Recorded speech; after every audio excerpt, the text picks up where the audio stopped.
after letters were sent to lawmakers in Montgomery that contained pornographic images. Those letters were sent to members of the Alabama House and included several images in each letter. House Speaker Nathaniel Ledbetter says the packages were turned over to Aaliyah and a person of interest has already been identified. Ledbetter expressed full confidence in the agency as it looks into what he called an unfortunate matter.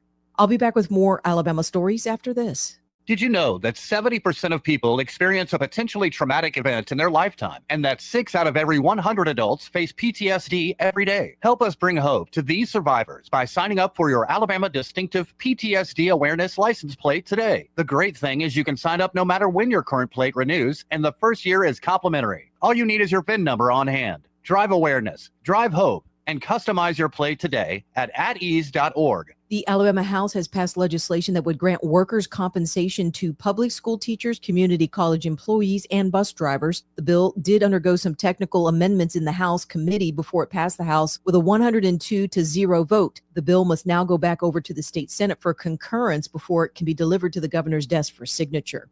And Governor Ivey is allocating $1.6 million from the U.S. Department of Justice to the Alabama Law Enforcement Agency and its 7 regional drug task forces in order to fight against illegal drug traffickers. Governor Ivey said these brave officers work tirelessly to make our streets and communities safer from the illegal drugs that cause significant harm and heartbreak. And FBI in Mobile have arrested 6 men suspected of being members of the Venezuelan gang Tren de Aragua. The FBI Facebook page showed pictures of the men in handcuffs and being loaded into cars by FBI agents. I'm Andrea Tice. For more news affecting Alabamians, go to 1819news.com. And while you're there, subscribe to the daily newsletter. The Tierce family has been your local Roto-Rooter service since 1964. Drain cleaning, plumbing repair, and those troublesome septic tanks, no problem. Technology has changed a bit in the last 54 years. Video inspections of lines to locate problems is available, as well as scheduling your appointment online. River Region residents have trusted Roto-Rooter for over half a century. You can too. Call today at 272-7130 or visit online at rotorooteralabama.com. Call Roto-Rooter, that's the name, and away go troubles down the drain. Roto-Rooter. This is your roving reporter, and today I am talking with an elk. Hey man, Mr. Elk, I was just wondering, what do elk do to take care of their money? Well, like most smart folks, we call David Erdis. You mean Alabama's most favorite asset preservationist? That's him, man. We call him up at 334-279-7431 or 205-479-0839. I see. Yes, he is our preferred money man. The money man with the money plan. You've been paying attention. Well, could you give us those numbers one more time? 334-279-7431 or 205-479-0839. And I just want to try to give you a heads up, man. Oh, what's that? I'm not an elk. Not an elk, huh? Well, then, pray tell, what are you? Knights of Columbus. I am not even going to make a comment. Well, the baby liked it. The views and opinions of the following program are solely those of the host and other contributors. These do not necessarily represent those of Liberty Acquisitions 825, Blue Water Broadcasting, its management, staff, or any advertisers.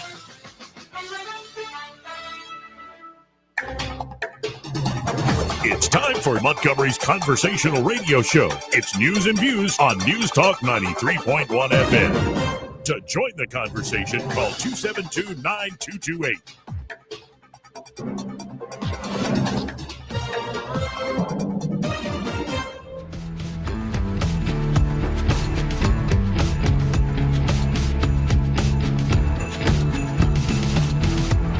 Is cocaine a stronger up? Yeah. So you're way up with cocaine more than anything else you can think of. Cocaine will turn you into a damn owl, homie. You know what I'm saying? This is a company. We're living without music. We drink sweet tea. We drink bullshit Kool-Aid. Fat broads and horse faces. Shut up, Billy Woman. Joey Clark. Welcome into the program here on a beautiful day out of Montgomery, Alabama. I'm your host, Joey Clark. Eddie Bader here in the studio. How you doing today? Pretty good. How you doing, bro? I'm all right. So, the Dow's back now. Yeah. Oh, you gotta love the volatility. But a fourth man like me, Wow. Well, there was some good news that came out, economic news that came out this night, the volatility in the markets. You heard about Susanna's bonus or something? No, she had a bonus. Nice. That's pretty. Whoa. Yeah. Like, wow. Yeah, very proud of her. That's Very proud of her. congratulations. Very proud of her. Congratulations. No, the headline I was thinking of, though, is inflation drops to 2.4%, a 4-year low. Have you noticed? Just curious, in your world of shopping, have you noticed price drops or anything like that? No, I don't even pay attention. The only thing I have noticed, and not being negative, but it seems like gas is going up again. Today I paid $2.75.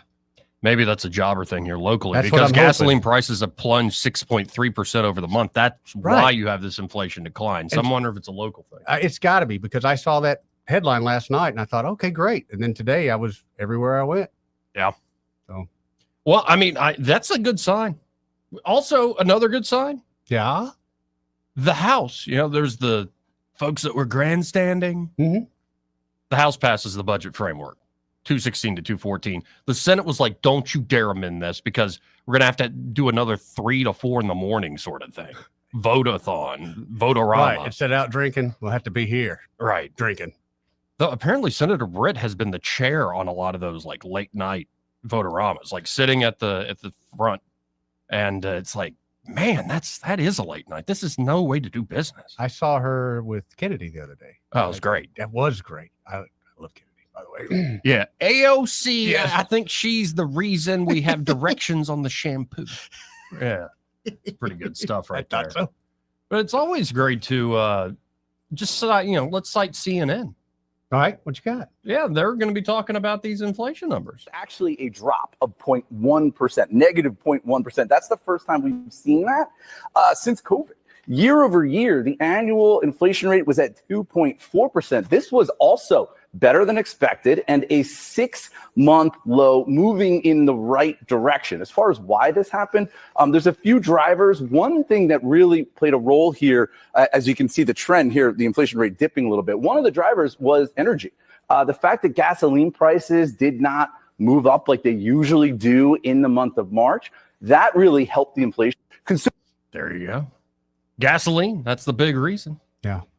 And so that's good news. The House passing that budget's good news. Now they have to go through the work of reconciliation. Of course. Also have a helpful update from Pete Hegseth's visit to Panama. Panama. Yeah. I saw that where he was talking about basically U.S. ships will be able to go through first. No waiting. Oh, yeah. And that why shouldn't it not be that way? A lot of aspects of that. The EU pauses new tariffs on U.S. goods for 90 days, but also broke today that China and the European Union agreed to start negotiations to abolish EU tariffs on Chinese electric vehicles. Can I quote you on that? Let the commies be commies. Yeah, let the commies work together. That's right. That's right. And they will learn a good lesson. Go ahead. Yes. Like the Europeans, man. Right, dude. Yeah. Not all of them, but big difference. There's a lot of them where I'm like, I can't stand that place at this point. Good It right. is so like the censorship, the massive amount of regulation. Like this, it's not. You're not a free society. I don't care if you get to vote, but does it even count? The fact that I can put a text out or a Facebook post out that says Joey is ugly and I will go to jail. Right. That should tell you all you need to know. So and China loves that. Oh yeah, of course. Right. That's what I mean. It's like it's the same system, but the same end product, just a different system. Yep. Or the authoritarian system of the Chinese party versus the supposedly democratic system, and yet they seem to have the same systems of control and awful outcomes. That should be interesting to watch, as the EU did pause, but we will see as markets continue to be volatile, reacting to the pause in the tariffs. Howard Lutnick saying today, countries are coming with great offers. That's a lot better, more professional than what I heard Donald say. Oh, really? Yeah. They are kissing. Oh, yeah. They are calling and kissing. They're kissing my ass. They're offering things I never would have even asked for. Love it. Yeah. By the way, I just started the audiobook of Art of the Deal. Yeah. It's fascinating. Yeah, I think you'll really enjoy it, Joey. I'd never gone through it. I'm already chapter 2 where he's actually laying out some of the principles. I haven't read that book. Like Lord, the first 10 years principle ago. is go big, aim high, Right. Like as high and as big as you can think, keep pushing through even when it seems ridiculous, but don't get too greedy. and give yourself many options. Like there are, think through multiple options of how this could work out that you would be happy with. What's the ideal? But here's some I could accept. Yep.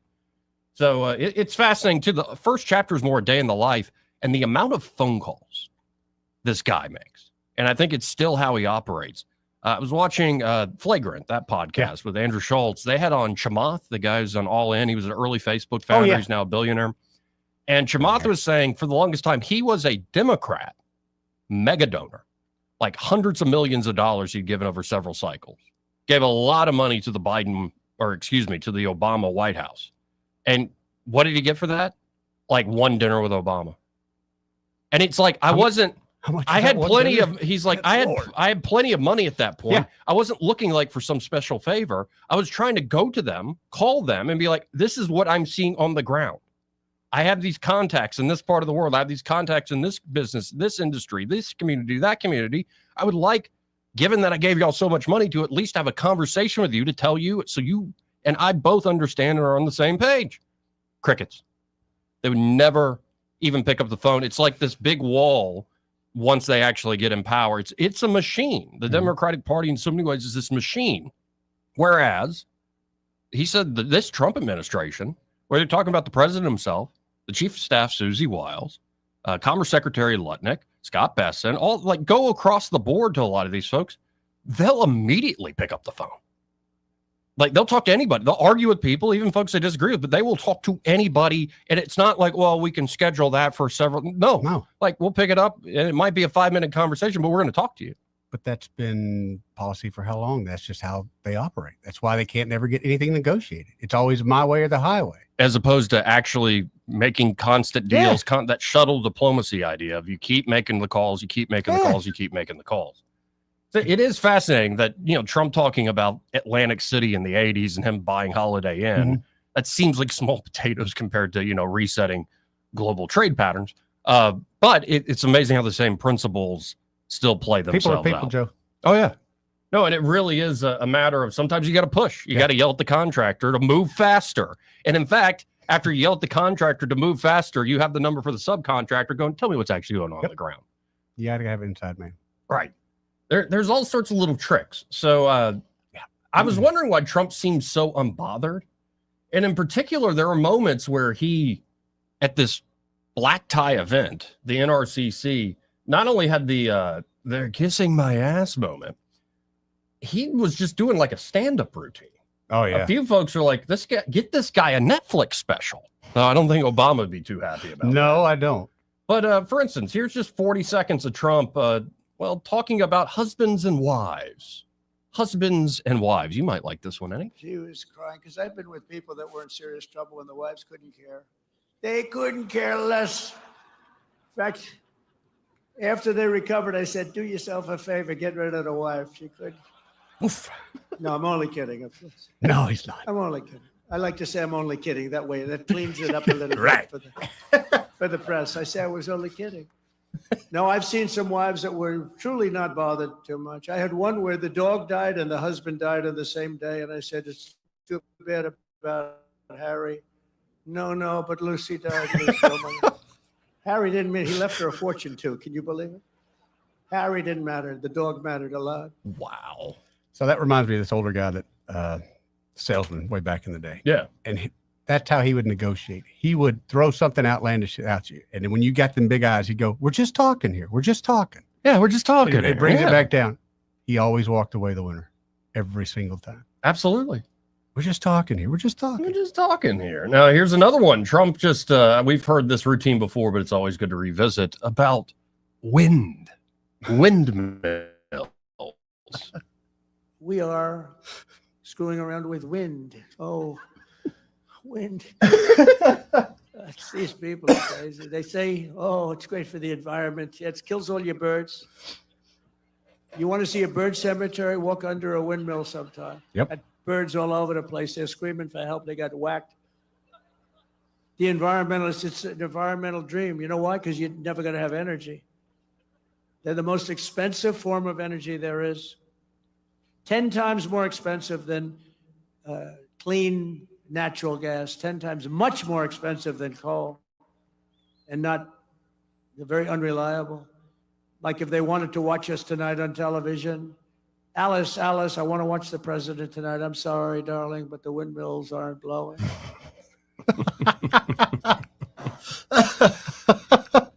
Well, and another big thing, I'm just thinking of this interview I watched last night, and they curse a lot in it, so I didn't take the time to edit it out and whatnot. But Chamath made this other point. He was trying to really solve a national security problem by upping American industry's battery capacity. Okay. So he invested a crap load of his own money, got a bunch of his other friends to invest a crap load of money to, I believe, build a battery manufacturing plant in Michigan. And it will help restore a little town. It'll help the nation have that manufacturing capacity that is so crucial to the future of, it's not only producing the energy, whether you're talking solar or windmills or coal or natural gas, whatever it is, it's also storing that energy. In fact, windmills and solar become much better if you can really store a lot. If the battery really is a better capacity. That's the issue. Yeah. And right now, even if like you have, say, an entire solar roof, which is pretty cool, like you have flex times, especially when the sun goes down, and most people actually are using the most power when they're at home at night. Notice that. Huh? Yeah. So Chamath is like, hey, I got all my buddies together. We're going to try to do this for the nation. And he said the bureaucratic mess at the Department of Energy, not knocking the people that work there. He said those people are brilliant. They're actually pretty amazing trying to get things done. But we spent hundreds of millions of dollars, millions of dollars, checking off all the regulatory boxes. Had to write a 600-page report and review an impact of where they're building, what the possible effects of the environment, yada, yada, yada. They hired all the consultants. Everybody in DC said, you better hire these consultants if you want to grease the skids. Yep. Right. And then they got rejected. They're like, yeah, but come try again. So they do try again. Gives more money. And they, out of 125 companies, they win the contract. They get $100 million from the government to help support this battery manufacturing plant. Then Chamath is watching Doge and Elon go to work, and he realizes, wait, it took me how many months with all this staff, hiring all these consultants, following the rules, and within a month, Stacey Abrams gets $2 billion out the door. I forgot all about that. All these NGOs getting all these billions of dollars out the door. What the hell is that? What it is money laundering and fraud. When Chamath essentially said it's probably a pay-to-play system. It is a pay-to-play. Yeah, it's rubbing elbows. It's a classic grift. Yep. Maybe it's legal graft, but it shouldn't be. It shouldn't be whatsoever. Though, speaking of a grift, Adam Schiff is now worried. Oh? My Fang say something? No, that's Swalwell. Oh, my bad. But no, Schiff, after you see the market volatility, Schiff is worried about insider trading. Now he's worried about that? Yeah. People like just... So he lost enough money that now he's worried about that? No, apparently he's worried about the Trump White House in particular, that they're engaging in too much insider trading. Let's listen to Pencil Neck. Let's go ahead here. Are you, with this market fluctuation, are you concerned that there could be members of the White House that are benefiting from it? Absolutely. I'm writing to the White House to demand who knew in advance that the president was going to once again flip-flop on tariffs, and are people cashing in? There is just all too much opportunity for people in the White House and the administration to be insider trading, and you can't put it past them for a minute. So we're going to try to find out. There's a good chance they'll just ignore you, though, right? Should there be some other independent investigation into this? Well, I think Congress should do an investigation. Into Of course, always. And answers from the administration. I think you're right. They're likely to stonewall, particularly if they've been engaged in corrupt insider trading. But they won't be able to hide it for good. I mean, we know who's in the administration. We can look at eventually what people are buying and selling. Some folks online were suggesting the Trump White House should send him a lead, say just a picture of Nancy Pelosi. I was going to say, I don't know if you follow, there's a guy out there that he's got a TikTok account, probably a bunch of other ones, but all he does is track Nancy Pelosi's stock. Yes. And what a roller coaster she's had here the last couple of days. And honestly, I don't think it's like Pelosi or anybody who makes a lot of money like calls up the broker direct. I don't think that's how it works. Oh, no. I think what happens is some staffer does. Yeah. You usually see them in these hearings. Suddenly you'll see a staffer get up and walk away with their phone in their hand. Yeah. No, I think the staffers have a good relationship with all the brokers. Yes. Obviously. That's the plausible deniability right there. And it's just so start going after the staffers. But no, we gotta find any angle at all. And you heard him there saying Trump flip-flopped on the tariffs, or Trump caved on the tariffs. How is it that little old jackass that I am on local radio in Montgomery, Alabama, was able to listen to the Treasury Secretary and essentially predict what they're doing? Exactly. What did I say last week? And double down on Monday that it's many things. The tariffs have many rationales, but I think the main ploy, and it is a ploy, the main opening bid, if you will, is we're going to create a sorting mechanism, a loyalty test, see how everybody reacts. And we kind of understand China will react the worst. This will be an opportunity for us to single out and box in China while we try to bring in the rest of the world that wants to cooperate. And I think you learned a valuable thing about the Europeans in this process. I do too. I forgot to mention Canada has already been like, we'll negotiate. Canada, Carney over many there. of them. Many. He's good temporary. He's just hopefully he's very temporary. probationary employee there. So it's all the moving parts are quite amazing at this point. But we're still dogging him out. Oh, of course. I mean, this is the name of the game. Of course, it's the name of the game. Especially as he does things that Trump and team do things that are big and bold and different. Now, as we're just doing this rundown here, another great clip from yesterday, because Trump signed a bunch of executive orders. Dude, he's got to get like a cramp in his wrist by now. I know. I mean, it's a lot of executive orders. Let's see if I can find this real quick. Out of 115 Trump executive orders, people said this one is my favorite. And you also had, let's say, folks posting about this saying, I could watch Trump sign executive orders and Howard Lutnick, the Commerce Secretary, react all day long. So let me pull this up. Let's actually get this on the screen here. Okay, watch Lutnick in the background as they announce what this is. The Biden administration launched what you called a war on showers. They had certain regulations that basically killed the water pressure of showers. Oh, goodness gracious. Yeah, just chuckling away like the war on showers. But it's a good one. It is a good one. People have been arguing about this for a while now, over a decade. You remember there was even a Seinfeld episode about it, the low flow shower heads. Right. And they had to go to the black market to get a regular one. Yeah. So there's just so many moving parts all at once. By the way, Doge has revealed $382 million in fraudulent unemployment claims. Saw that this morning, Joey. Yeah, there were some folks that weren't even born yet. There was quite a few of them, if I remember right. Yeah. Interesting how all this works. Let's go to line one, see who this is. You're on there. Who's this? It's your nightmare. Oh, my. How are you doing? Oh, it's not my nightmare. Not my ex-wife at all. Couple talking points. Are you watching live right now the president with his cabinet? We see it up on the TV, but wow, you want to talk about who's that Mark Cuban guy? Cuban says he surrounds himself with dumb women and not smart women. These women are sharp. Yeah, just a bit. A little bit. Shoot. And I listened to some of them, and they turned me on, got me a little hot. Hey. Nothing like a smart woman, I'm telling you. You go get one of those high-pressure shower heads and turn it cold. Well, I mean, looks be number two when you get older, but, man, that smarts is number one to me. Of at course. a certain age point. Yep. Man, you got to be able to talk to your partner. Agree. And here's another thing is, let's talk about Mr. Watermelon Head. What's he called? Adam Schiff. Call him Pencil Neck. Pencil Neck Schiff. Five head, man. I've never seen somebody with a head that damn big on a little neck. Oh, and by the way, people on X are doing the game. If you retweet this, I'll make his neck smaller in Photoshop. And so it's just getting smaller and his head's getting bigger and bigger. It's like Donkey Kong mode. And he's talking about inside trading. Really? Let's talk to Nancy Pelosi's son, who gets the tips all the time. Not even Nancy Pelosi. Let's go one step down. Let's look at her husband and his stock. He don't lose money either. And the son, it gets from the mother too. So they got really testicle fortitude and to say something about inside trading. They got some kahunas. So true. So true. Yep.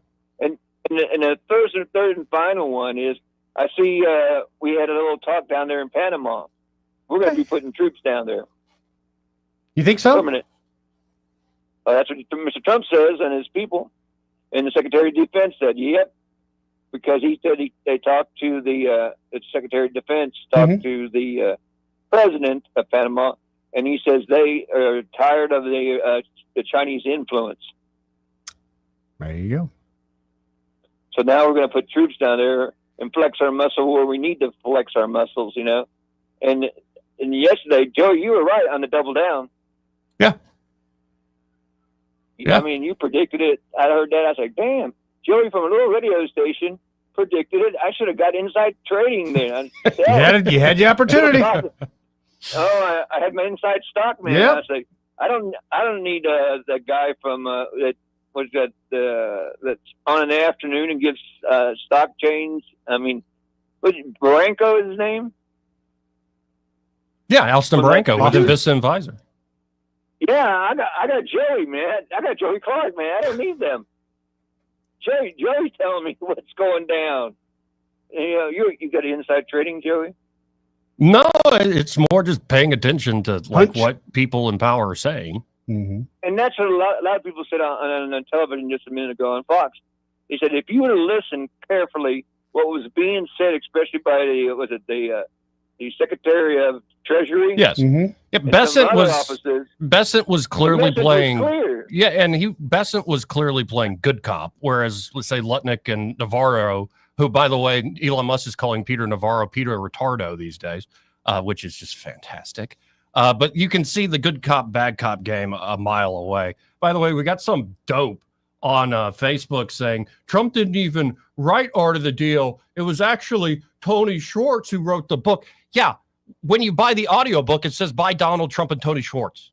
You think Tony just made it up completely out of whole cloth, or maybe, things ghostwriting? It wasn't even a ghostwriting. It's a good God. Like you people are trained like dogs. Dogs. You're trained like a dog. If you think he didn't write that book, why is he actually living his book right now? I know. It's just absurd. Everything that's in that book. My favorite chapter is leverage. Oh, I love that one. Love it, love it, love it. When he went down on China, and you see, people don't understand right now. Like he said, China's economy is hurting worse than us, and nothing worse than a dictatorship is when people don't have jobs. Mm-hmm. And people don't have jobs over there. The unemployment's high over there. They got major problems, and if they can't sell their stuff to us, dumb Americans. We're the number one world consumers in the whole damn planet. You don't want to really mess with us because we buy their crap, okay? And they make the crap. So that creates them a job, and it creates us a product, that we can purchase or not purchase if we want to. Right. But what's going to happen? What's going to happen to cars now? Is that going to be happening soon, or the? I have a friend of mine that works at the Lexus dealership, and he says people are sweating. Yeah, I mean, in the short term, everybody's going to be sweating with the volatility. I guess Lexus is made in Japan? Toyota, man. Well, and some of this might be it's their fancy Toyota. When you talk about, okay, you want your trade deficit to be reduced, even get to a surplus, if that's the goal. It's not just putting up barriers. That surplus can be realized, that deficit can be reduced by, say, the Japanese allowing us to sell more to them. Yeah. It's pretty basic. And again, I think you're going to end up with this sort of, it's like almost Bretton Woods, like the reset of the monetary world order. You're probably going to end up with the Mar-a-Lago Accords. And everybody's going to freak out about that. That Treasury Secretary just mentioned on television that Biden's administration had created a $1.6 trillion trade deficit last year, the largest ever in United States history. And Mr. Trump jumped right on it, and he says, did I hear that correctly? 1.6? Mm-hmm. Did you say the highest, the largest? He says, boy, do I have a mess to clean up, and I got the help of you. But I'm just impressed by his cabinet. I mean, you talk about Did Biden ever do this? Talk about transparency. I mean, that's live on television, a cabinet meeting. I like that. Everybody knows what's going on in each, Department of Agriculture, Department of this and Department of that, and everybody's talking about what's going on and what they're doing and everything. Yeah. And it's just, how are they going to argue about transparency? Well, they're going to argue about whatever they need to argue about because the name of the game isn't to actually pay attention. It's to. Well, Obama promised us the first time around transparency, and of course that didn't happen. Right. Well, I got to run, Soldier Boy. Appreciate the call. I got to do. All right, later. Hey, homie. 272-9228. That's 334-272-9228. Doug Burgum, currently speaking, the Interior Secretary, ended the war on beautiful, clean coal. Yep. You know, I really do believe if, say, they somehow had gotten the puppet Kamala, they being the machine that, had run a lot of this country, that we would be going down the same road as Europe. Yeah, 100%. You want the same outcomes as essentially what the Chinese get with their authoritarian system. Right. You just do it in an oligarchic way. I love, by the way, that everybody who's opposing Trump and team are suddenly talking about oligarchs. It's amazing. And I don't just mean like rich people that donate to politics. No. I mean, the way the society's structured, that it is a ruling elite. And I think most societies tend towards that sort of oligarchic structure. If you got a dictator, you still need people around you to help implement the ideas, right? So you have the most democratic thing in the world, like a town hall meeting, like a local little town hall of like 1,500 people, a few hundred people are there. You still need somebody that runs the meeting, right? Yep. That sets the docket, that puts people in order, that checks the time. Tells everybody shut up or they're going to call the cops. So even in a very local democratic setting, you still need like leaders in a, for lack of a better word, an elite. And the elite in this country for the last, say, 20, 30 years, I think they screwed the pooch. They screwed it royally. Not for themselves, but to everyday working class Americans. But that's, and I hate to admit it, as much as my fault as anybody else. I went to work. I assumed that they were going to do their job as hard as I was going to do mine because they were actually working for the United States of America. They are supposed to be looking out for every one of us. Schmucks like me just supposed to go do my job, punch in, punch out. They got the bigger thing. To find out that they've screwed me over for the last 25 years, I've got nothing nice to say, except I want them gone. And it's not just me. There's thousands of people. We keep hearing about, hey, we caught this. When are we going to put some folks in jail? Mm-hmm. When are we going to put some folks in jail? And I'm good for now. 272-9228. This part of the program brought to you by Bo Goodson and the Goodson Group. And they're at the Goodson Group. Bo and his team are ready to help you, whether you're looking to buy or sell here in the Montgomery and surrounding areas. Bo has been helping buyers and sellers here in the Montgomery and surrounding areas for nearly 50 years now, if not already past that number. And at the Goodson Group, they can not only help you with buying and selling your property, but have management services available should you want to rent out your home. And the Goodson Group is also the home for the Bo Goodson Real Estate School, one of the most highly acclaimed and accredited real estate school programs in the state of Alabama. So check them out today. You can always go online to thegoodsongroup.com or call them direct at 551-0225. That's 551-0225. Bo Goodson and the Goodson Group. Great sponsor here of the program. Want to carry News Talk in your pocket? Download the News Talk 93.1 app from the App Store. Available on iPhone and Android. Never miss a moment. Download now. Jenny King, the king of clean, delivers reliable, high-quality commercial cleaning services through a proven franchise model that empowers local business owners. Jenny King's franchise owners receive the training, support, and resources needed to succeed, while clients benefit from tailored cleaning solutions backed by a global brand. Jenny King ensures consistent results, trust, and success for everyone we serve. Go to JennyKingCleans.com and find out how we can help you. That's JennyKingCleans.com. Jenny King, the king of clean. Hello, everyone. This is Jeff Mallinson with Georgia Floors Direct. Easter is upon us, and I want to talk to you about the cross. The man who was dying on the cross with Jesus was a terrible sinner. He deserved to be crucified. He deserved punishment according to the law, and he said he deserved it. And he turned to the Lord and he said, Lord, remember me when you come into your kingdom. That's all he said. Remember me. He didn't have time to be baptized. He didn't have time to join a church. He didn't have time to do anything but just believe. And Jesus said to him, "Today ye shall be with me in paradise." Think of it. The first person that Jesus took into paradise with him was a thief, a murderer, a man that deserved hell. But on the cross, Jesus was dying for people like him, people like you and me. So when you see a cross, know that the cross is your redemption. Jesus is your redemption. This is Jeff Mallinson with Georgia Floors Direct, and happy Easter. Taxes was feeling so stuck.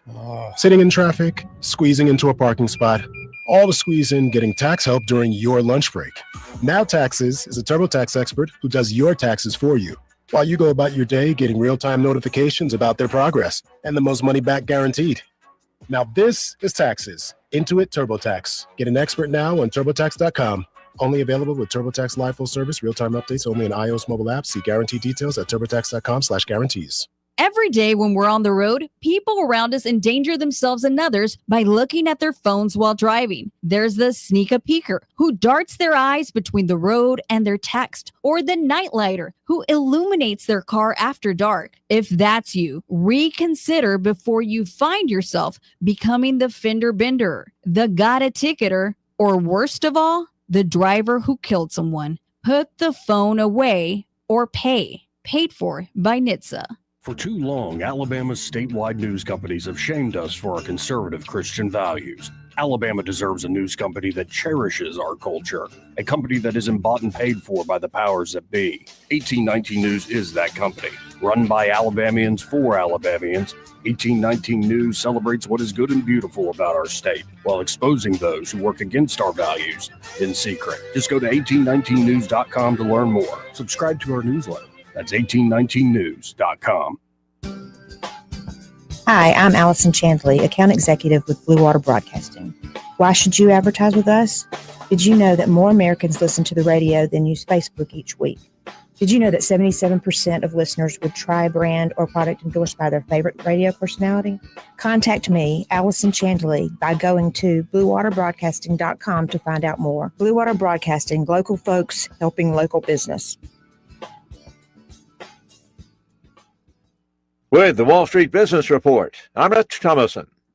The government's Consumer Price Index shows inflation rose 2.4% last month compared to a year earlier. That's down from a 2.8% year-over-year increase in February, and it's the lowest inflation figure since September. Egg prices increased again last month, hitting a new record high of $6.23. President Trump's three-month tariff pause sent Wall Street sharply higher yesterday. The S&P 500 surged 9.5%, its third best day since 1940. The Dow advanced nearly 3,000 points, or 7.9%, and the Nasdaq gained 12.2%. Today, the market opened lower. In the early going, tech stocks were the biggest drag on the markets, followed by the industrial and the financial sectors.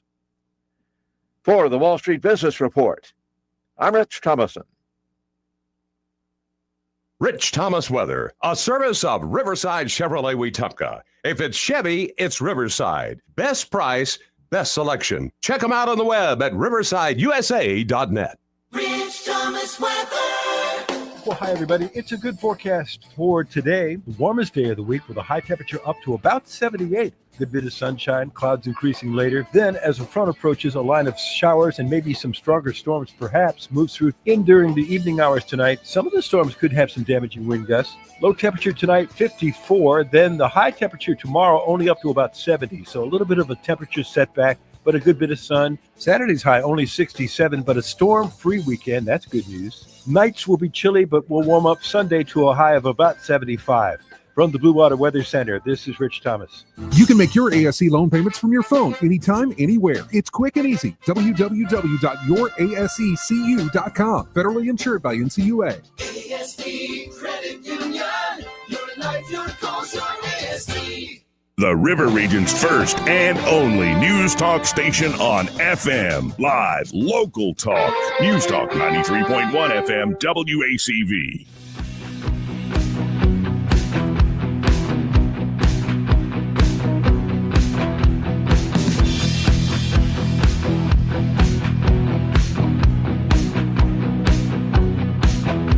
Joey Clark, back.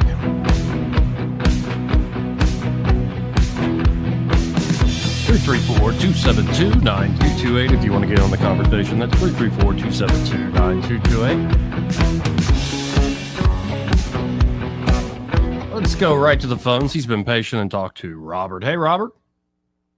Hey, guys. I love your show, Joey. You know I always say that. Yes, you do. That's right. But, yeah, Donald Trump had a cabinet meeting, and I'm going to say that is transparent. And every one of those cabinet members that he went around to, all sounded way more professional, way more on top of their subject than any of these other Democrat people like Crockett, AOC, Schumer, up and down the damn line of a Democrat. But anyway, I wanted to tell you and Eddie and your show, thank you for reporting on it, because actually that helps people that listen to it on the radio and people that see it on the TV. It helps them understand what they're talking about. In other words, anyway. Well, I appreciate it, Rob. I'm rambling. No, you're good, Hey, buddy. I love y'all show. Y'all have a good one. See you, Robert. Love that you love it. Love that you love it. 272-9228. Hey, let's get a little flavor of what happened in this cabinet meeting. Some flavor. Yeah, flavor that Robert was just talking about. Here's Scott Bessent talking about some stuff. Down 5. And I think as we have talked about, as we go through the queue and settle with these countries who are going to bring us their best offers, we will end up in a place of great certainty over the next 90 days on tariffs. But we had very good inflation numbers today. Oil's down. We had a successful bond market. So I don't see anything unusual today. Beautiful. I see. Beautiful. Well, how much are we down over there, Joe? Can't see what's up. Oh, the market's down about like 4.5% right now. Okay. But this is the volatility. Right. And there's a lot of truth. There is plenty of uncertainty because of these moves. But have you ever considered, like, are there things in life that you wouldn't normally do because they cost too much, but in a given situation, you're like, I'll bear whatever cost I need to do? Yes, sir. Yeah. Yes, sir. We're in one of those moments. And don't have a problem with that. Right. And especially if you do this within 90 days is 3 months. So we're in April now, May, June, July. You have a big 4th of July party. And then you let the Congress gets its work done with the energy policy, with the tax policy, especially giving tax cuts to Americans, and to folks who work for tips, to folks who are working overtime. To seniors on fixed income receiving Social Security, no tax on any of that. You get some relief in that regard. Imagine how many seniors would be uplifted by that. Also, making these 2017 tax cuts permanent, will create a lot more stability. And again, unlocking energy. You're already seeing the unlocking of energy just from the executive push that is pulling inflation down. Again, the lowest inflation number in 4 years. And beating expectations. Everybody thought. And real quick lesson here. Again, I'm just repeating what Chamath told the guys on Flagrant, but because it's great to see these young billionaires, and I mean these young Silicon Valley billionaires that can't be accused of like all the usual pejoratives left-wing people throw out, fascists and right-wing and all this nonsense. These are folks that mostly worked with the Democrats, wanted Obama to succeed, wanted Biden to succeed, wanted the thing to work. And then they came to the realization, the way the system works, that it doesn't work how I thought it did. Right. It's so freaking corrupt. And you hear folks, push back and get to ask, say, a young billionaire like Chamath questions. For instance, you hear often that tariffs are inflationary. Right. Technically, yes, that's true. But tariffs are not the same thing as inflation. What do we mean? When you have systemic inflation, what you're going to notice, as we just did over the last 4 years, is it goes up 7% the first year. Faster than your And wages. then it goes up 7% the next year. And it goes up 7% the year after that. And now that product you once buy is 21% higher, and it just keeps going up. It's a monetary phenomenon. Yeah. Way too much money chasing too few goods. And as opposed to tariffs are a one-time, and I don't think you say it's 10%. Yeah. I don't think you see the whole, well, say I'm selling to you from Europe and you're buying from America. Okay. The U.S. government it's a $1 transaction. Right. You normally are buying a thing from me for $1. They put a 10-cent tariff on it. So now the transaction costs $1.10. It's not like you as the buyer. You, at the end of the day, as the American, pay the tariff. It's not like you can tax the Chinese direct or tax the Europeans direct. Right. But what happens is you come to me now and go, well, since it's $1.10, I want you to sell me those things that you normally sell me for 90 cents instead of $1. And I might push back and be like, well, I'll do it for 95 cents. Right. We'll split the difference, yada, yada, yada. Then you also see differences of the change in the value of the currency. As the dollar gets stronger, that dollar goes a longer way for folks. And especially if you start getting jobs in the middle class, well-paying jobs, and that dollar's going longer, your real wages will rise, which is what happened the last time Trump was in there. So if you are saying whatever, let's say we split it. Okay. You pass on the cost now, that extra 5-cent cost to the consumer. Okay. People don't like that. Nope. Now it's 5% more expensive, the thing I'm buying. Right. But it's one time. It's once. Doesn't keep going up 5 cents every year. Correct. Right. It's So just it's 5 cents higher. There's a difference between endemic inflation and a one-time, say, price shock. Big difference. You start to account for the price shock. Yeah. And again, I don't think the consumer ends up bearing the whole cost of the tariff by any means. I don't think that's why are all these countries so upset? Well, if I'm a retailer, Joey, and I know that you already complain about buying this product at $1. Right. You already complain. So I know I can't go at $1.10. That's not going to go. Right.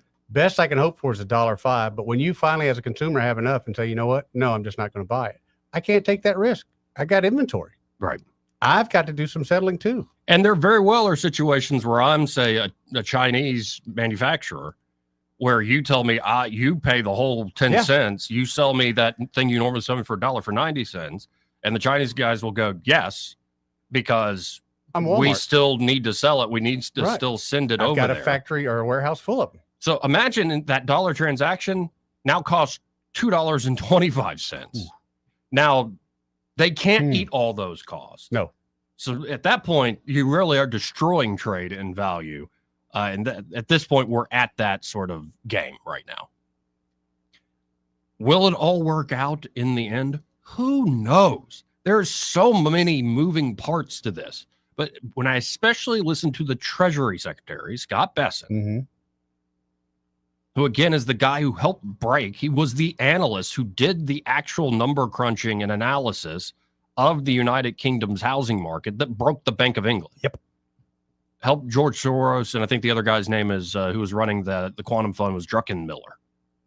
And there's some stories that when Druckenmiller and those guys got a little queasy as Europe was pushing back, Bessent said, no, I've done the math, double down on this. Yeah. It's going to work.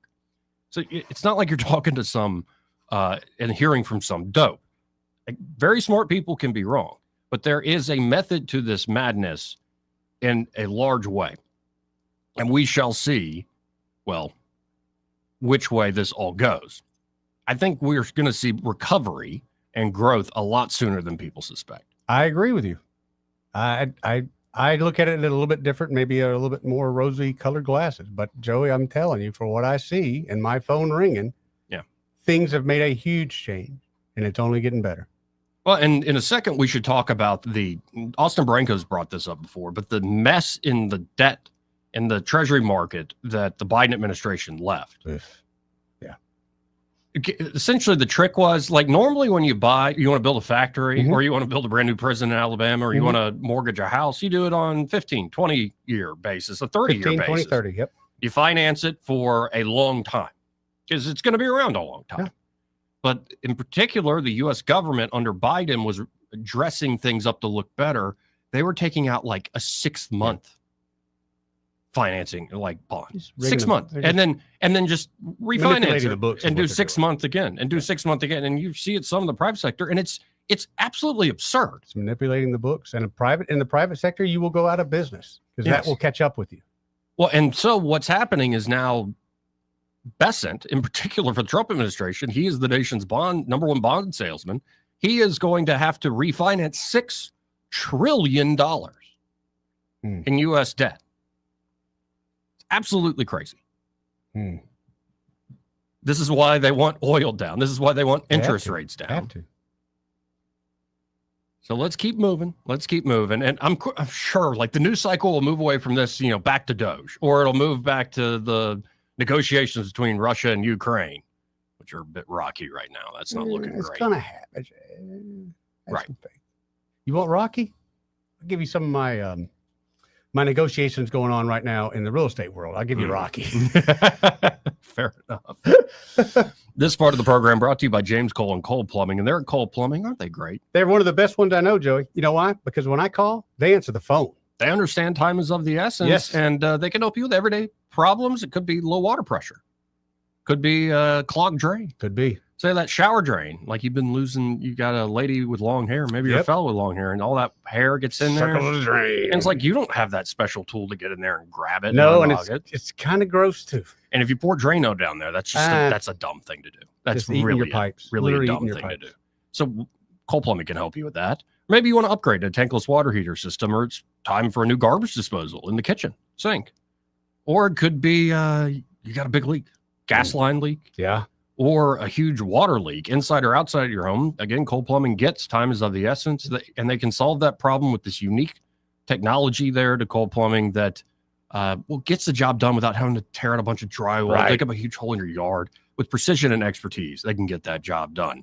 So y'all check them out today. You can always go to coleplumbing.com, make an appointment there. But like Eddie said, just call them direct. They pick up the phone, 279-8919. That's 279-8919. And just remember, folks, when you have trouble with your bowl, call on Cole, Joey. We'll be right back. He may not know whether he's coming or going, but whether you're going to work or coming home, Greg Budell is there. Mornings 6 till 9 and afternoons 3 till 6. Only on News Talk 93.1 FM WACV. Hi there, I'm Kim Williams with Alabama Home Mortgage. And I'm Madeline Cannon. And we have some exciting news to share with you. We've been serving the state of Alabama for many, many years. And now we are able and ready to offer the same great mortgage financing in Georgia and Florida as well. Our company may be Alabama Home Mortgage, but now we can finance your Georgia home mortgage and your Florida home mortgage too. We couldn't be more excited to extend our customer base to our neighboring states. For years, we have had customers call us in hopes we could assist them with purchasing their vacation cabin in North Georgia or their dream home in Florida. And now we can. For those of you who have family and friends that live in Florida and Georgia, be sure to tell them the good news. Whether you are looking to purchase or refinance a home located in Alabama, Georgia, or Florida, you owe it to yourself to give Alabama Home Mortgage a call at 567-4223.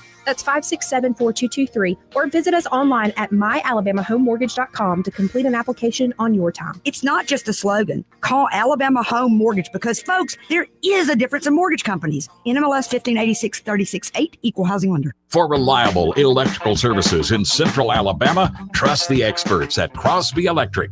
Crosby's licensed and insured electricians are ready to tackle any project for your home. From troubleshooting, repairs, to installing new lighting and preventive maintenance. And Crosby understands the need for quality service for small business. Crosby is big enough for the largest job, yet small enough to bring real value. Visit CrosbyElectric.com to schedule your service. Crosby, powering Central Alabama with excellence. Hello, I'm Mr. Ben. If your vehicle has seen better days, fear not. Help is on the way. Mr. Ben's Auto Spa Express has added a professional detail shop. Specialized techniques and products are used to get your vehicle back to showroom shape. Hand washing, waxing, stain removal, odor removal, shampooing, minor scratch removal, and more. Mr. Ben's Auto Spa Express, next to Fraser Church on the Atlanta Highway. Come by for a free estimate. Look like you've been to Mr. Ben's. Live, local talk. The River Region's most trusted voice for news and opinion. News Talk 93.1 FM WACV.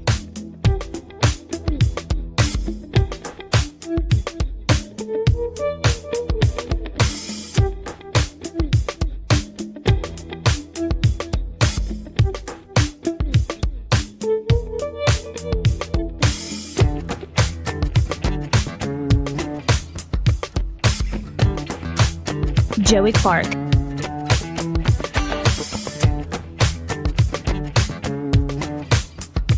Welcome back. News and Views in the afternoon. 272-9228 if you want to get in on the conversation. That's 334-272-9228. We got a short segment here, and there are a lot of clips here being put out from this cabinet meeting. Yeah, I see that, man. As folks were reacting to it. There's one in particular where Elon gives an update on he announces how much savings they're going to have for fiscal year 26. So let's listen in together, shall we? Thanks to your fantastic leadership, this amazing cabinet, and the very talented Doge team, I'm excited to announce that we anticipate savings in FY26 from reduction of waste and fraud by $150 billion. And I mean, and some of it is just absurd, like people getting unemployment insurance who haven't been born yet. I mean, I think anyone can appreciate whether, I mean, come on, that's just crazy. So some of these things, people ask me like, well, how are you going to find waste and fraud in the government? I'm like, well, actually just go in any direction. That's how you find it. It's very common. it's as the military would say, target-rich environment. So I think we're doing a lot of good and excellent collaboration with the cabinet to achieve these savings. And it will actually result in better services for the American people, and that we're going to be spending their tax dollars in a way that is sensible and fair and good. And your people are fantastic. In fact, hopefully they'll stay around for the long haul. We'd like to keep as many as we can. They're great, smart, sharp, right? Finding things that nobody would have thought of. Very computer savvy. Yeah, no kidding. Very computer savvy. I love that. When's the last time you heard any cabinet level meeting when they said, hey, we got a savings? We actually have a savings. But when he says things, and we know it, where he says things like, hey, we've got people that haven't even been born yet getting unemployment. I like hearing that because he caught it, but I want to see somebody go to jail. Yeah. That's criminal. It's not crazy. It's criminal. Indeed, it is. How about this? Let's hit this break. Hey. Second hour coming up. Broadcasting from the Riverside Chevrolet Master Control Center, this is WACV Cusana, News Talk 93.1 FM. When it's Chevy, it's Riverside. With SRN News, I'm John Scott. House Republicans approving their budget framework. The vote was 216 to 214. It was a turnaround for Speaker Mike Johnson after Wednesday's vote was postponed. The House Speaker worked into the night to satisfy conservative lawmakers who refused to support the plan. U.S. inflation declined last month as the cost of gas fell, a sign that price growth was cooling even as President Trump ramped up his tariff threats. Consumer prices rose just 2.4% in March from a year earlier. That's according to the Labor Department. That's down from 2.8% in February. That is the lowest inflation figure since September. Excluding the volatile food and energy categories, core prices rose 2.8% compared with a year ago, down from 3.1% in February. This is SRN News. 3 years ago, I wrapped up a run of Annie playing Daddy Warbucks with the South Carolina Children's Theater. I was about 40, 50 pounds overweight, tired, sick, fed up with the way I felt. Hi, it's Mike Gallagher. I had to do something. I scheduled my weight loss consultation with PhD Weight Loss and Nutrition. And as they say, the rest is history. Just a few months, I lost over 50 pounds. I took control of my health. 3 years later, I've kept the weight off and I feel better than ever. If you are where I was, do what I did. Call PhD Weight Loss and Nutrition. It'll change your life. It's fast, it's simple. They won't let you fail. Just give them a call at 855-696-2020 to schedule your weight loss consultation. That's 855-696-2020. 855-696-2020. Here's the best part. First 11 callers who mention the keyword healthy will get 2 free weeks added to their weight loss package. Don't wait. Call today. 855-696-2020. Mention healthy to get 2 free weeks or visit them at myphdweightloss.com, myphdweightloss.com. Rich Thomas Weather is brought to you by MPM Feed and Seed. It's time to get those gardens ready. From seeds to plants to fertilizer, MPM has what you need. Shop MPM Feed and Seed in Prattville, 1313 Highway 31 North, open Monday through Friday, 8 to 5, Saturdays, 8 to 1. Rich Well, hi, everybody. It's a good forecast for today. The warmest day of the week with a high temperature up to about 78. Good bit of sunshine, clouds increasing later. Then, as the front approaches, a line of showers and maybe some stronger storms perhaps moves through in during the evening hours tonight. Some of the storms could have some damaging wind gusts. Low temperature tonight, 54. Then the high temperature tomorrow only up to about 70. So a little bit of a temperature setback, but a good bit of sun. Saturday's high only 67, but a storm-free weekend. That's good news. Nights will be chilly, but will warm up Sunday to a high of about 75. From the Blue Water Weather Center, this is Rich Thomas. From the Blue Water Broadcasting News Center, these are today's top stories.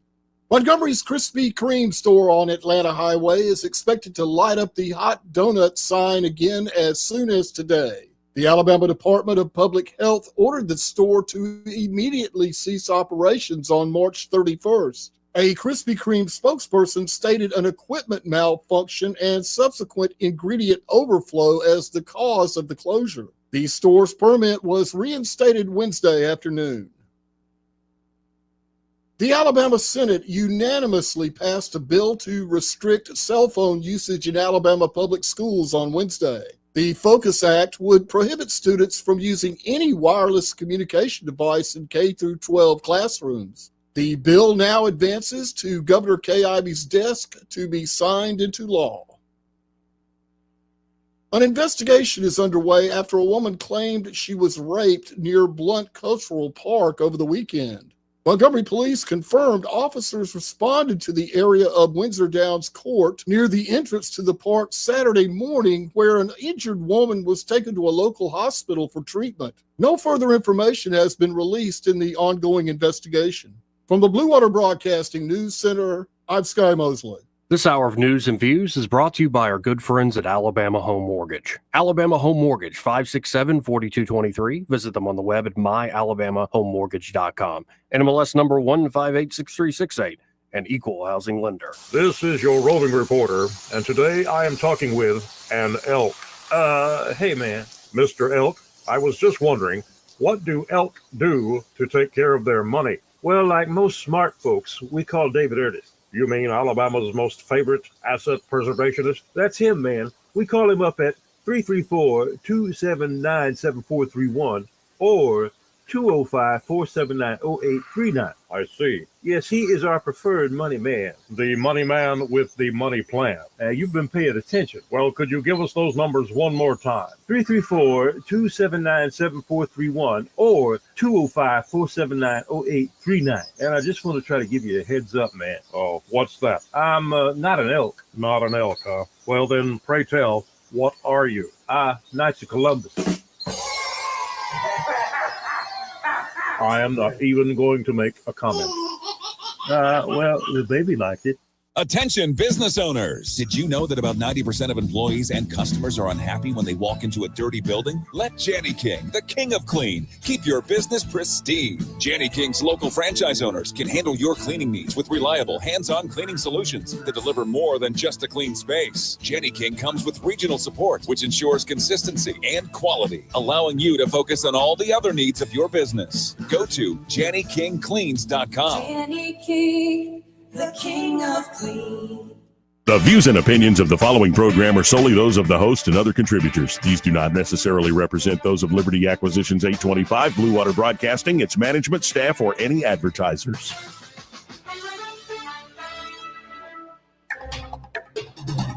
It's time for Montgomery's conversational radio show. It's news and views on News Talk 93.1 FM. To join the conversation, call 272-9228.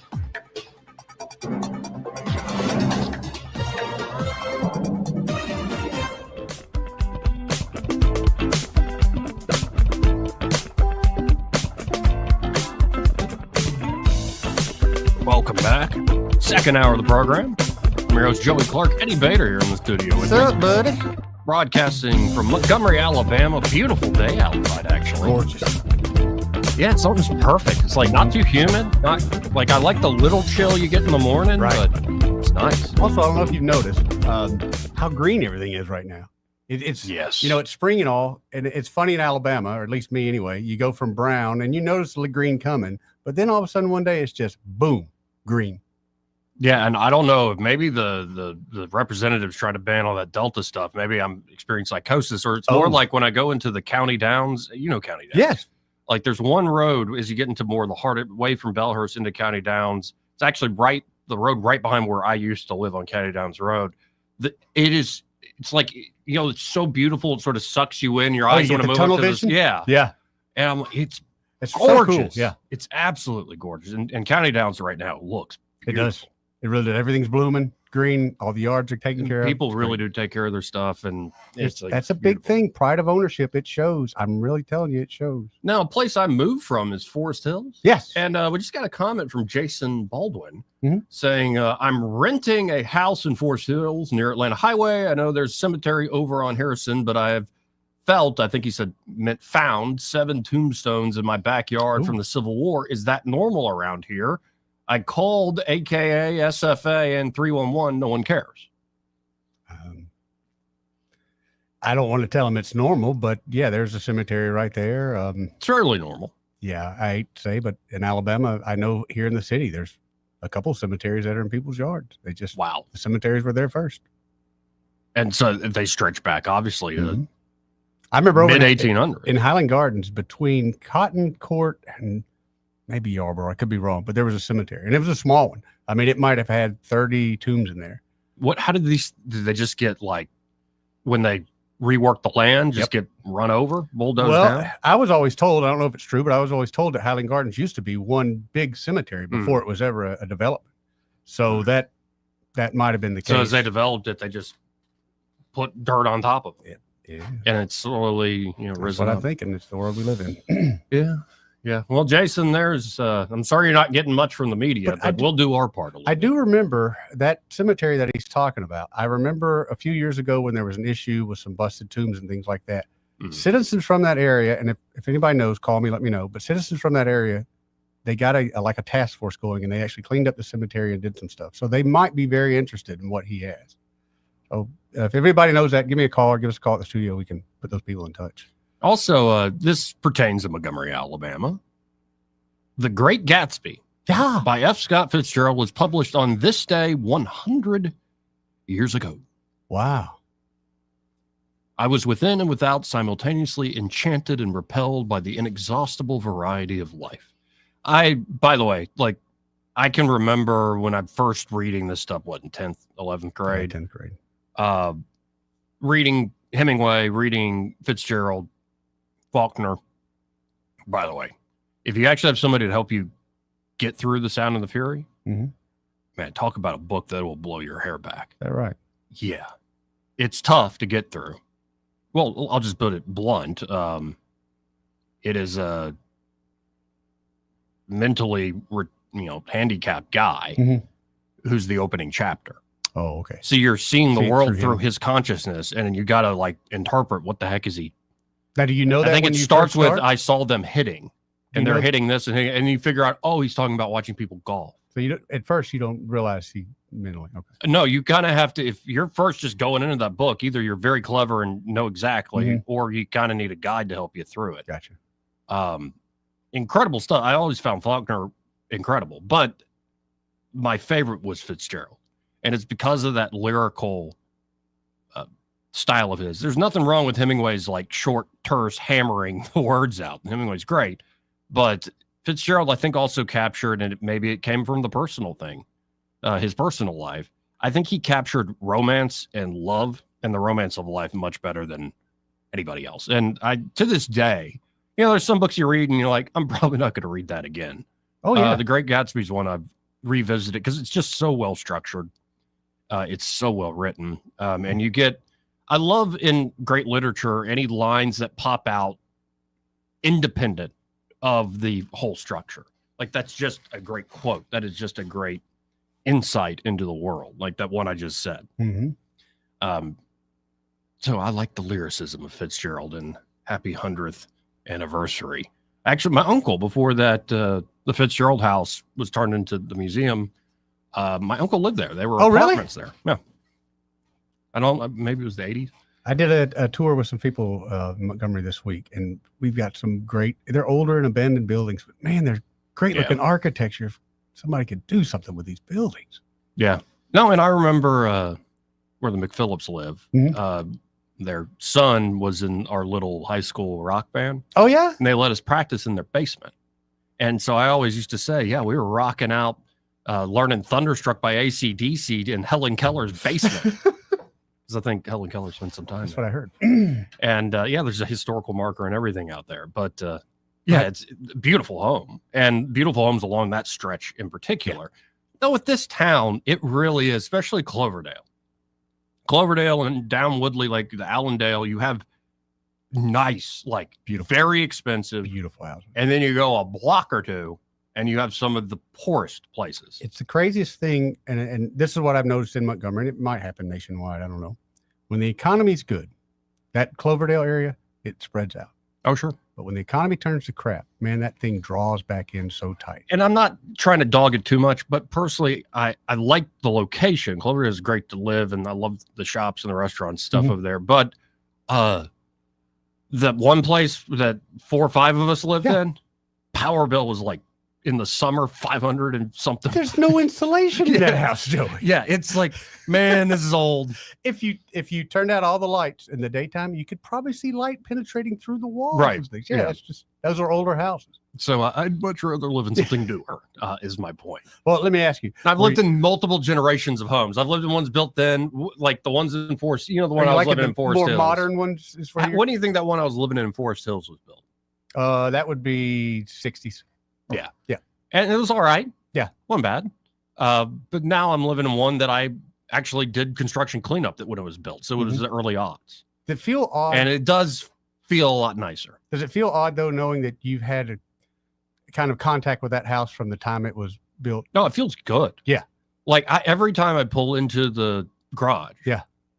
I know I have vivid memories of every little thing. And right? I had the earbuds in. I think at the time the darkness has just come out. I believe in a thing called love. Yes. But they got the song Growing on Me and Black Shuck and all these other great album. And I'm listening to that and I'm remembering it's right after the Masons came. Yeah. So I've got a wheelbarrow. My job was to stack bricks into the wheelbarrow, go along this little muddy path, and then dump all the bricks where the driveway was going to be. And they would dump the cement on top of that. So every day I pull in and I do occasionally go, man, I remember those days. It's a good feeling. Me and a few friends built 99.9, 100% of my house. It's a good feeling. Yeah. There are times where it's frustrating because, somebody probably could have done a better job than I. But I know where every nail, I know where every single thing is in that house. And from somebody that sells real estate, and I go to meet people and, ask them about the house, most people, they don't know anything. Well, and they just know they're living. That's it. And what's weird though, is every day I do pass the house I grew up in, from 6th grade on, that I helped. My parents built it from scratch. So we laid the brick floor in there in the kitchen. Like we did a lot of work around it and certainly did a lot of cleanup as the process was ongoing. Beautiful.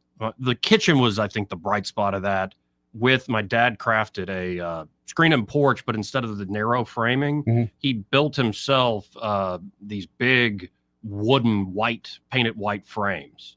And so you could just open up the kitchen door and it's almost like a separate room, that's awesome. It was a great spot to live. But what's weird is I drive by it every day. And for the longest time, I'm like, oh, there's the magnolia tree my mom planted. And it's getting taller and taller. And one day I'm driving over to my grandfather's and I go, what happened to the magnolia tree? And it's just this bare spot. And the other day they're pulling up all the sod and laying new. And I'm like, well, at least the river birch is still there. So that's odd. Where there is something to be said that we've lost the permanency of generations living in the same home. So let me ask you just another strange question. That house, because you spent so much time there, the one you were in as a kid, does that house seem small to you?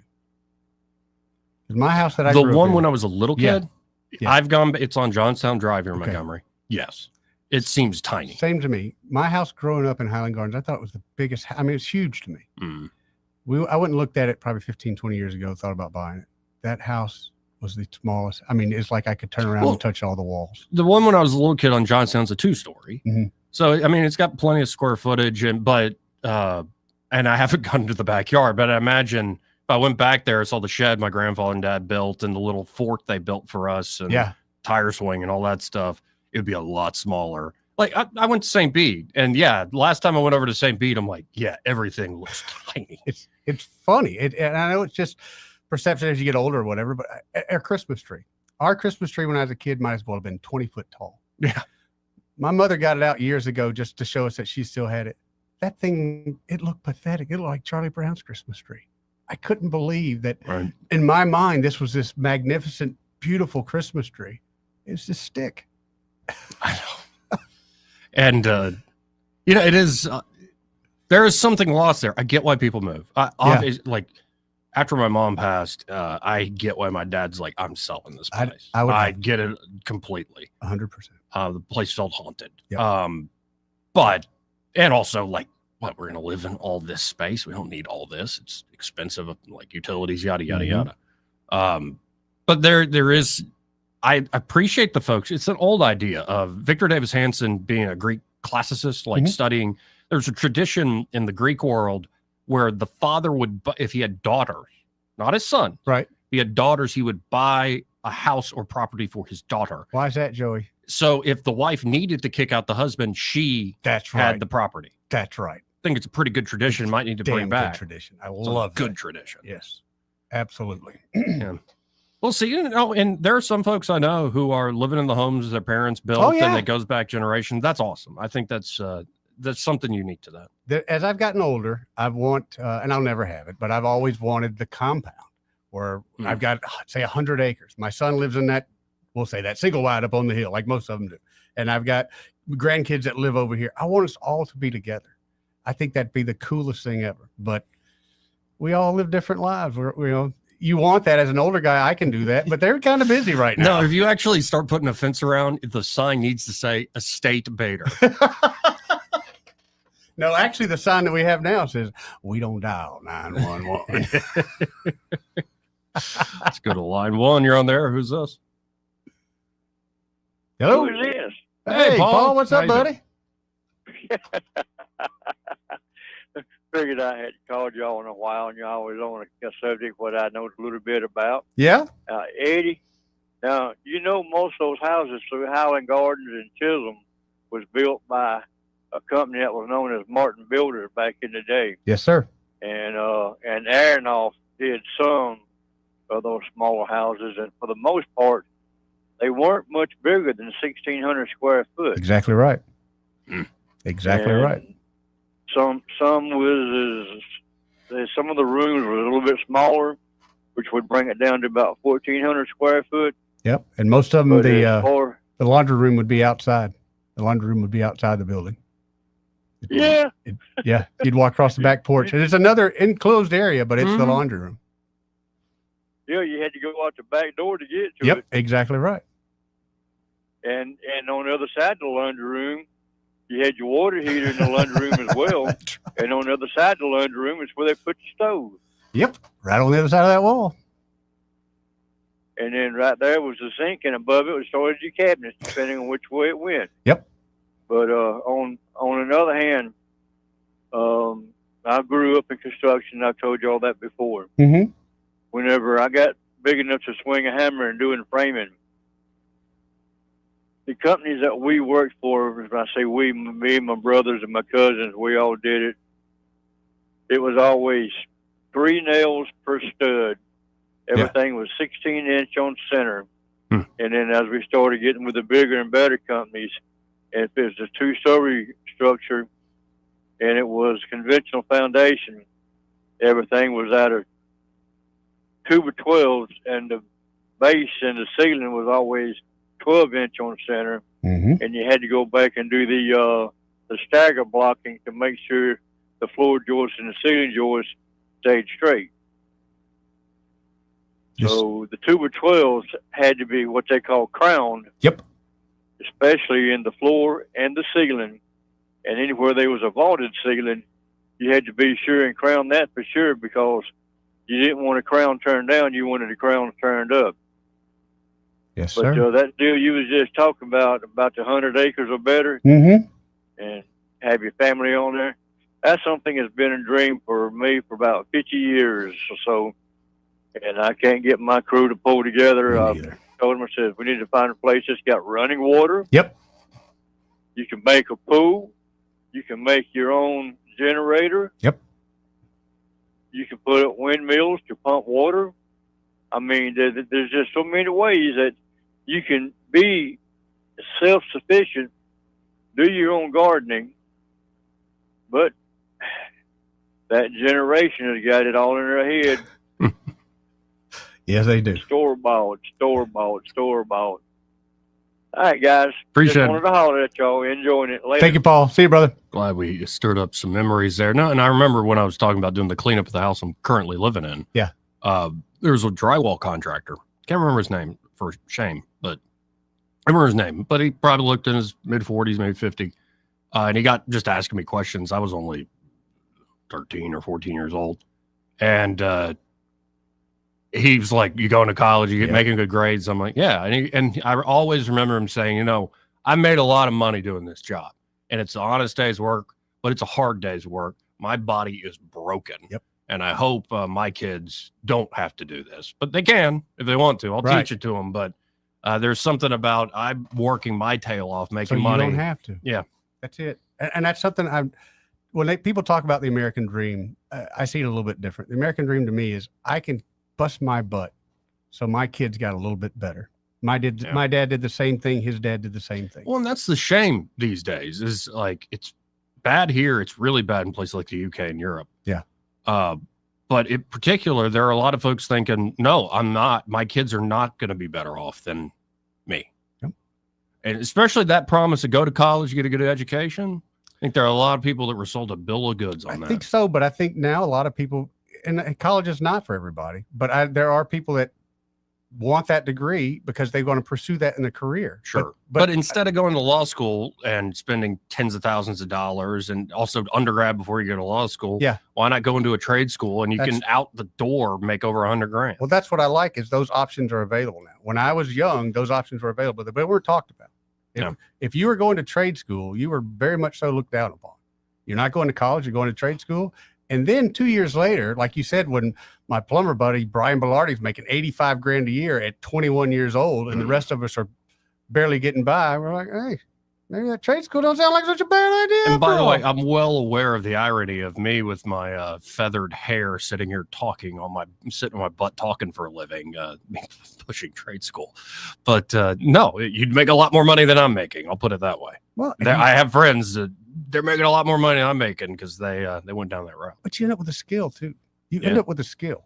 I mean, and when I was in trade school, of course, we did it in high school, vocational school. I thought that was the greatest thing ever because there were a lot of us that, for whatever reason, were just not into school.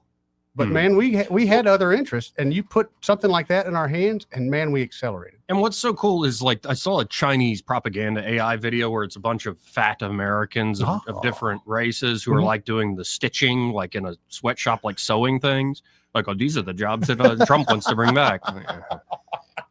No, what's beautiful is I think folks get a little worried that, the robots are going to do the jobs. Like if you're doing AI factories. No, what's awesome is if you're having these massive factories, you have all these spin-off jobs that maintain these systems and structures. And it is honest day's work, honest trade sort of work. Like it will, if you have a major factory too, a small town can be so many things. You were in the pizza business for a little while. Pizza man. That's right. Pizza man. That's right. You can't have that good pizza part of it though if you don't probably in that small town have a factory. You have to have something that's going to support the business. Yes. Small business. Yeah. And so these big jobs have all these spin-off effects. Even if the job direct, like heck, here in Montgomery, I keep saying we're primed for success. It's not like, the Meta thing is going to give thousands of jobs or whatever. But it does create momentum to where you can start to support things. And it also plants a flag. We've got Meta. It shows the world, hey, they got something down there. It's at least worth a second look. And we do. It drives me nuts, the potential we have in this town. It drives me nuts. And if you bring back high-tech manufacturing, you're going to get the folks that really do or get those skills up that are working directly there. Yeah. But again, you're going to have all these spin-off jobs from plumbing to HVAC to like so many things, I think. Robot tenders. Yes. Robot programmers. They don't do that on themselves yet. It still takes a human. Right. Exactly. Or say you buy one of Elon Musk's Optimus bots. Yeah. and it breaks down, like your car breaks down. Okay. You're probably going to need a technician or a mechanic that knows how to work on the Optimus. So I've thought about that. My first question is, how am I going to pick this big thing up and put it in the car? They're going to have to come out. I wonder how much they weigh. I'm guessing minimum 300 pounds, just because what they can do. Oh, okay. You got to have a pretty stable Yeah, base. but isn't right? that hydraulic? It's still heavy? True. Yeah, you got to have a stable base, but yeah, I do wonder how much a single bot, because it's short. It's like a 5'5" sort of individual. And it's solid. It ain't hollow. Yeah.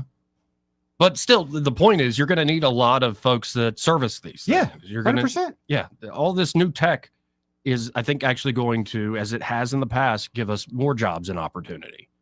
And the stuff that may have been the honest day's work that breaks your body, you're not doing that anymore. But you still are out there working with your hands. You still are working on these systems. Well, what happens if, like, my robot gets angry at me and runs away? I'm not going to be able to catch it. I got to have to call somebody. Oh, goodness. Well, and that reminds me of true, what is it? Altacaca, like Bernie Sanders. My God. He did a town hall with Anderson Cooper. Before I get to Bernie talking about Elon Musk. He's still going at him, Did man. you see this clip where Anderson Cooper went to, it's a town hall, so they go to so-and-so from, wherever. And, well, just listen to I haven't this. seen the clip. Listen to this. This is amazing right here. Paul, we're back with Senator Bernie Sanders. I want to introduce Grace Thomas. She's a local civil rights attorney. She's a Democrat. Grace? Say them pronouns, actually. Thank you. Oh.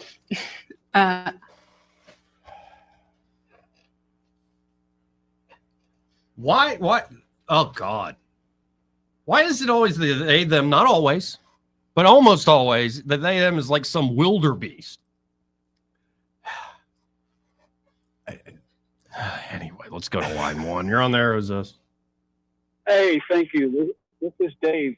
Hey, Dave. Guys, your wait times are going way down. I called Greg's show yesterday, I think, or the day before, and I waited 10 seconds. You guys answered on the second ring, and I'm on the air. That's amazing. Well, I'm glad to be of service, sir. Okay. Well, hey, you're talking about the Optimus robot, and I know you can Google it. I just Googled it real quick. 57 kilograms, 125 pounds. Wow, that's not bad at all. That's not bad at all. I thought it would be double that at least. Yeah. Dang, but I didn't call to just say that. The other day I called in and was talking about that I had listened to a Elon Musk biography. Yeah. And talked a little bit about him. And I forgot to mention, I get a little nervous calling in. Sometimes I think you're all in a hurry and I'm trying to talk fast before you cut me off. That's just radio. I'm the same way. Okay. So in listening to the book about Elon, it talked about the history of the Tesla and the corporation and all the struggles. It almost, the whole company almost failed multiple times, right? Yeah. Yeah, it's just almost a miracle that it survived, and it did.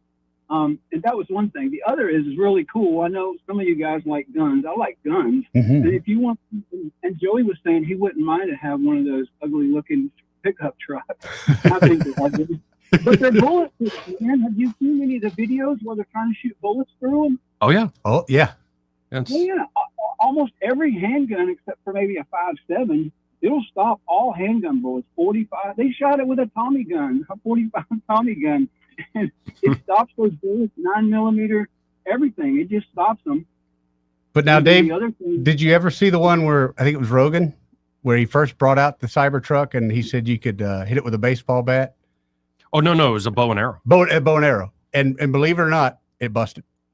The one that we were on stage, they busted that window. And Elon's like, oh, no, you're thinking of another thing. They thought they had like bulletproof Yeah. windows. Yeah, the windows still the windows aren't bulletproof, but Right. the stainless steel body definitely is. right. Now they are more than regular glass. Right. But yeah, not quite bulletproof. Yeah, I'm talking about the doors, the Mhm. door panels. We shoot the door panels. But so the other thing that was interesting in listening to the biography of Elon was the flamethrower he came up with, and I had to immediately Google that when I was listening to the book. So he's got a flamethrower. So if Joey wants to buy a Cybertruck, he's bulletproof, and he can put a flamethrower in the back, and he'll be indestructible, unstoppable. Have you seen those flamethrowers? Yes. Oh yeah, no, I remember the 2022 Senate race. I think Jessica. No, that's when the rocket when Jessica Yes. Taylor ran for Congress. Yes. She had a flamethrower and we were like, oh my goodness, I like this. Yeah. And all Got that our was attention. to help fund the Boring Company. Yeah. Yeah, it was just and Elon got the idea from the movie Spaceballs, I believe, where it's yogurt. Right. He's like, Spaceballs the blanket, Spaceballs the flamethrower. Kids love this one. Yeah. Yeah. Anyway. Okay. Enjoy your show. Thanks for taking my call, guys. It's Thank you, fun. Dave. Have a Appreciate good one, it. buddy.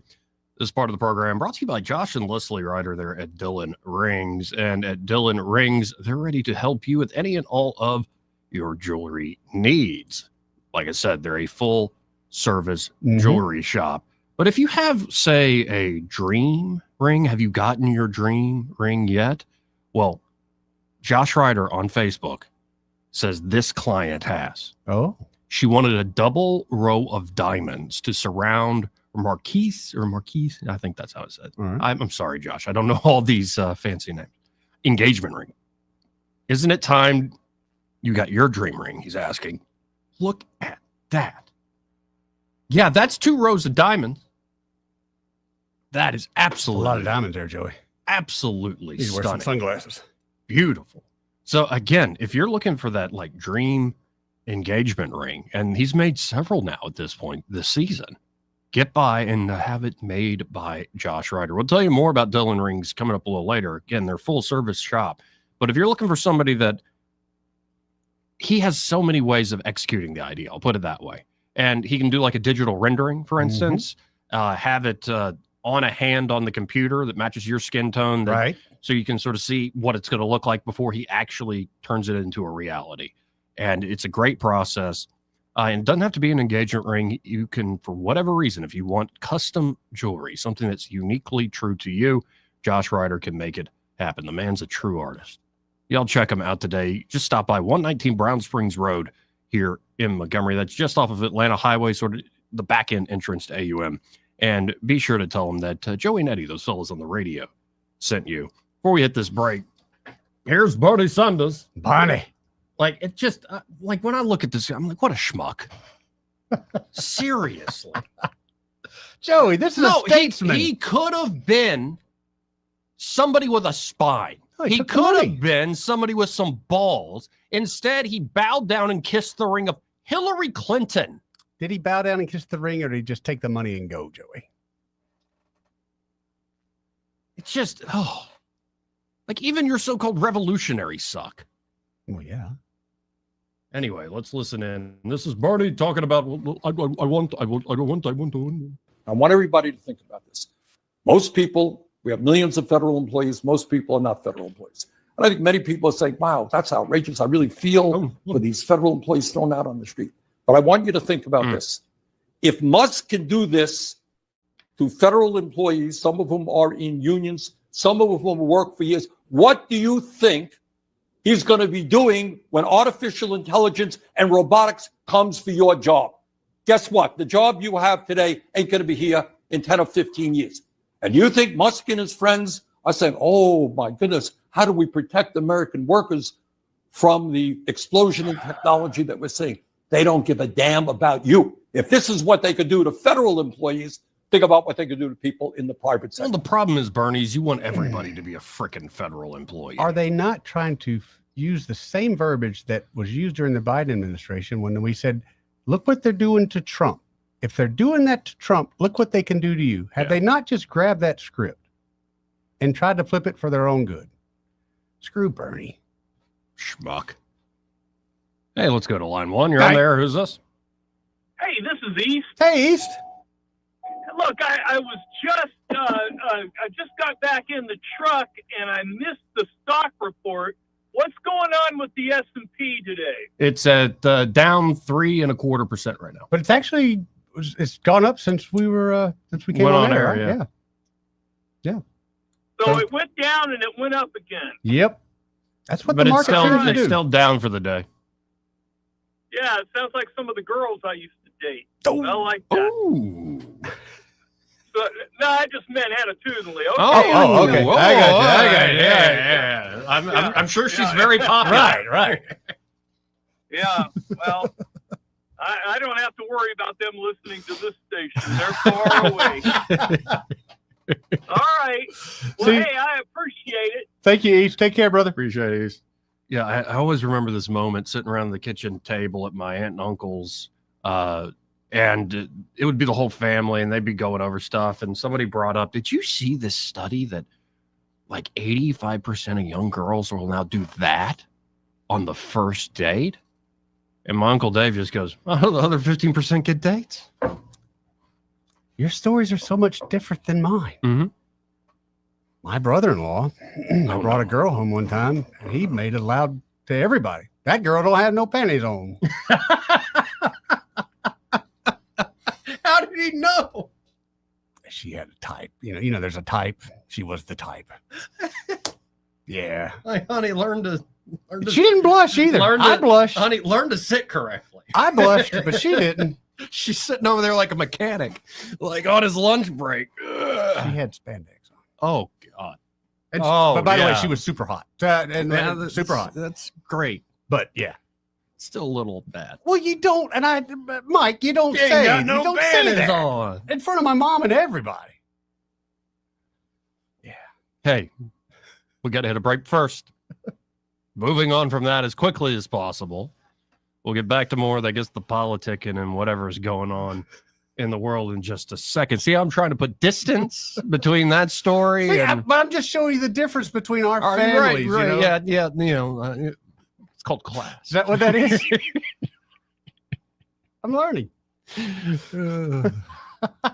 But we got to hit a break. This entire hour brought to you by Alabama Home Mortgage. Now, they are world class there. Great local lenders you can trust. Kim Williams and Madeline Cannon are ready to help you out, whether you're looking to purchase a home. Yep. And could be as rates are coming down. Yes, they are. Now's the time. Refinance, man. A lot of people are looking into Refinance too. Yep. Yeah, and it's not just like credit card debt, though. That's a real issue for folks. You're also looking at like retirement age. Yep. Or you're looking at just restructuring your finances. Like, I want to change up what my monthly overhead is. Right. And I know I'm going to stay here for the long haul, so I'm not too worried about the interest rate. Yeah, but I do want to follow the correct number. Mm-hmm. And as we've been saying, don't make your own personal economic decisions, like, say, refinancing or purchasing a home based on national headlines. Right.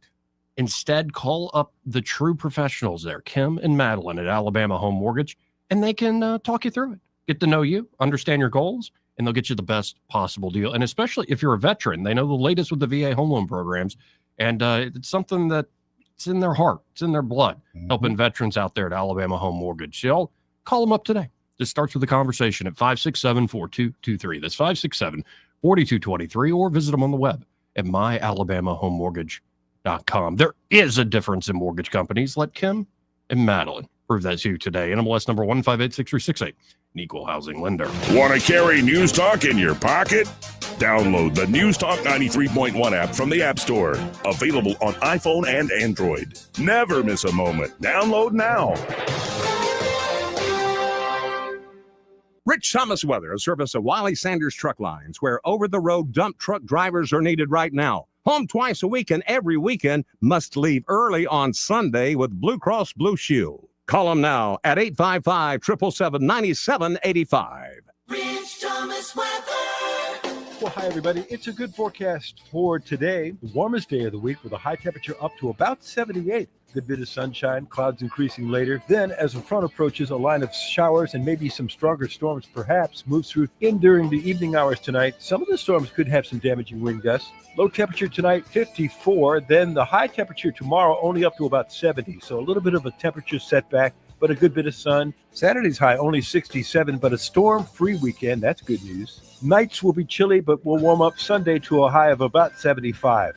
From the Blue Water Weather Center, this is Rich Thomas. Budget Floors and More is your low price leader for everything you need for flooring and DIY flooring installation supplies. For the best prices on luxury vinyl plank, carpet, ceramic tile, flooring installation supplies, and more, shop Budget Floors and More, Hunter Lane across from Del Rey to Publix.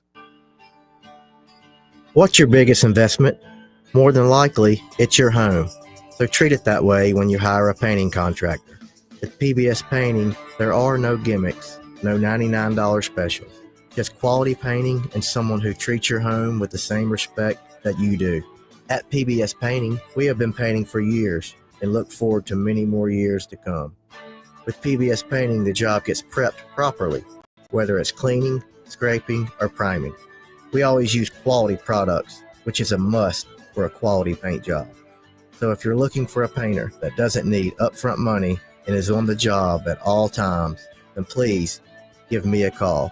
Scott Bowers and PBS Painting, 294-5122.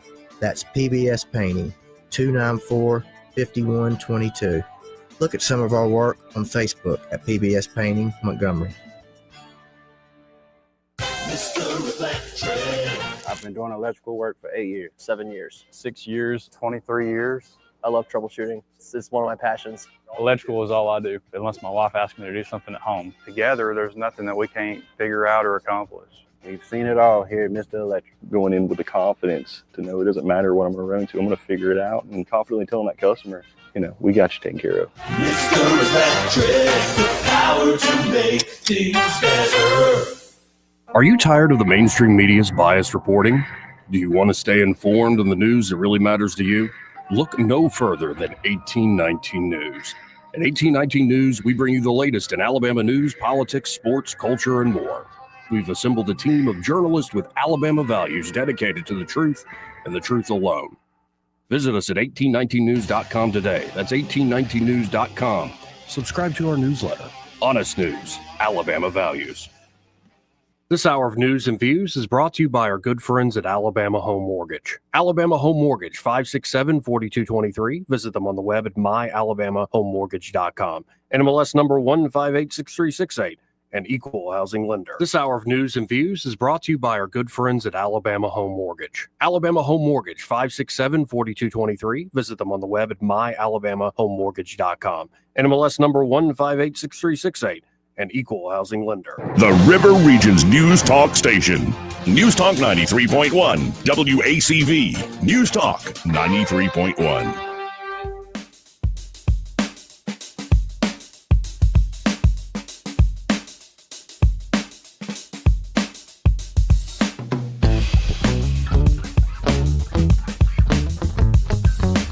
Welcome back.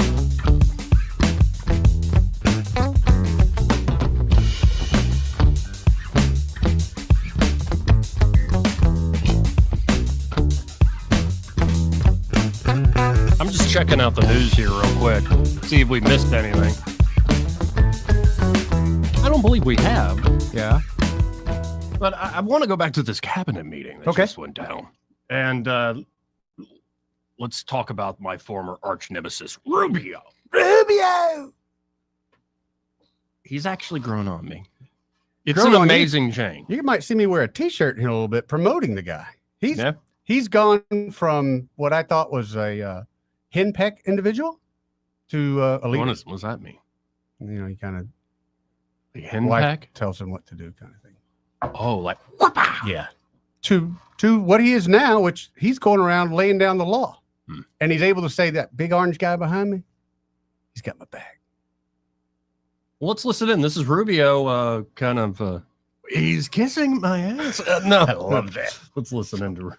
Well, Mr. President, one of the most important things I believe you'll achieve in your presidency is reordering the world in a proper way. For 31 years, more than 31 years now, multiple administrations have allowed the Chinese to deindustrialize this country, to take away jobs and factories and pillars of our national strength. And what you're doing now, I think, is a great service to our country, but ultimately to the world.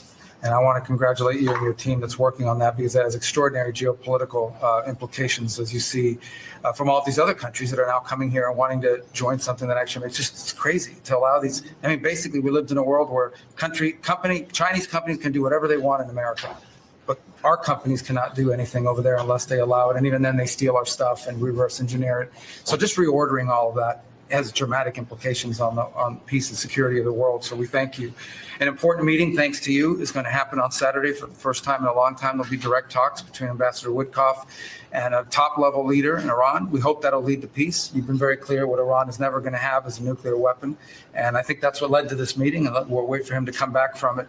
And we're hopeful about that. I would also say that we are receiving, and I think the Department of Homeland Security can confirm this, historic cooperation from countries all over the world. Number one, in taking back their citizens. Every country in the world has to take back people that are illegally in another country. And we have countries that refuse to do it or will kind of ignore our calls. All of them are doing it. The ones that are not are paying a price. And we've also found cooperation in other countries that are willing to take some of these people, some very dangerous criminals. I know the president of El Salvador will be here next week, has really been a good friend of the United States in that regard. These are some of the worst people you'll ever encounter. And Pam knows this, and Christy knows this from the work they're doing. And one last point I want to make, Mr. President, again, it's under your leadership, it's actually under your executive order. If you come to this country as a student, we expect you to go to class and study and get a degree. If you come here to vandalize a library, take over a campus and do all kinds of crazy things, we're going to get rid of these people, and we're going to continue to do it. So when we identify lunatics like these, we take away their student visa. No one's entitled to a student visa. The press covers student visas like there's some sort of birthright. No, a student visa is like me inviting you into my home. If you come into my home and put all kinds of crap on my couch, I'm going to kick you out of my house. Charlie Murphy! So, that's what we're doing with our country, thanks to the president. And last but not least, very important development this week, both Pam and I are very excited. The finest higher education institution in the United States, University of Florida, is also now the national champions in basketball, and we hope you'll host them here soon, Mr. President. Go Gators. They're coming. Put the chomp down. Oh, how about that? No, and it does. Even these folks that have, like Rubio's been around forever. It's like Rubio, it now has permission to be a little more loose in how he carries himself, more manly. Yeah. Whereas a lot of the times these folks came across as robots. Yep.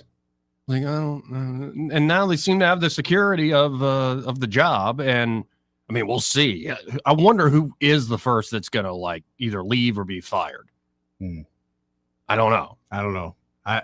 And it's going to happen. That kind of thing does. But what's something that cracks me up, and it's not just Rubio, it's a lot of them. They always start and then they quickly give all the credit to Donald Trump, which I think is great. But then after hearing that clip yesterday of they're calling me and they're kissing my ass, that's all I can hear in the background is him looking, going, "That's right. That's right. That's how you do it." I'm sure they're having a lot of fun, honestly, at this point. 272-9228. That's 334-272-9228 at 9228. Really? What's that, Joe?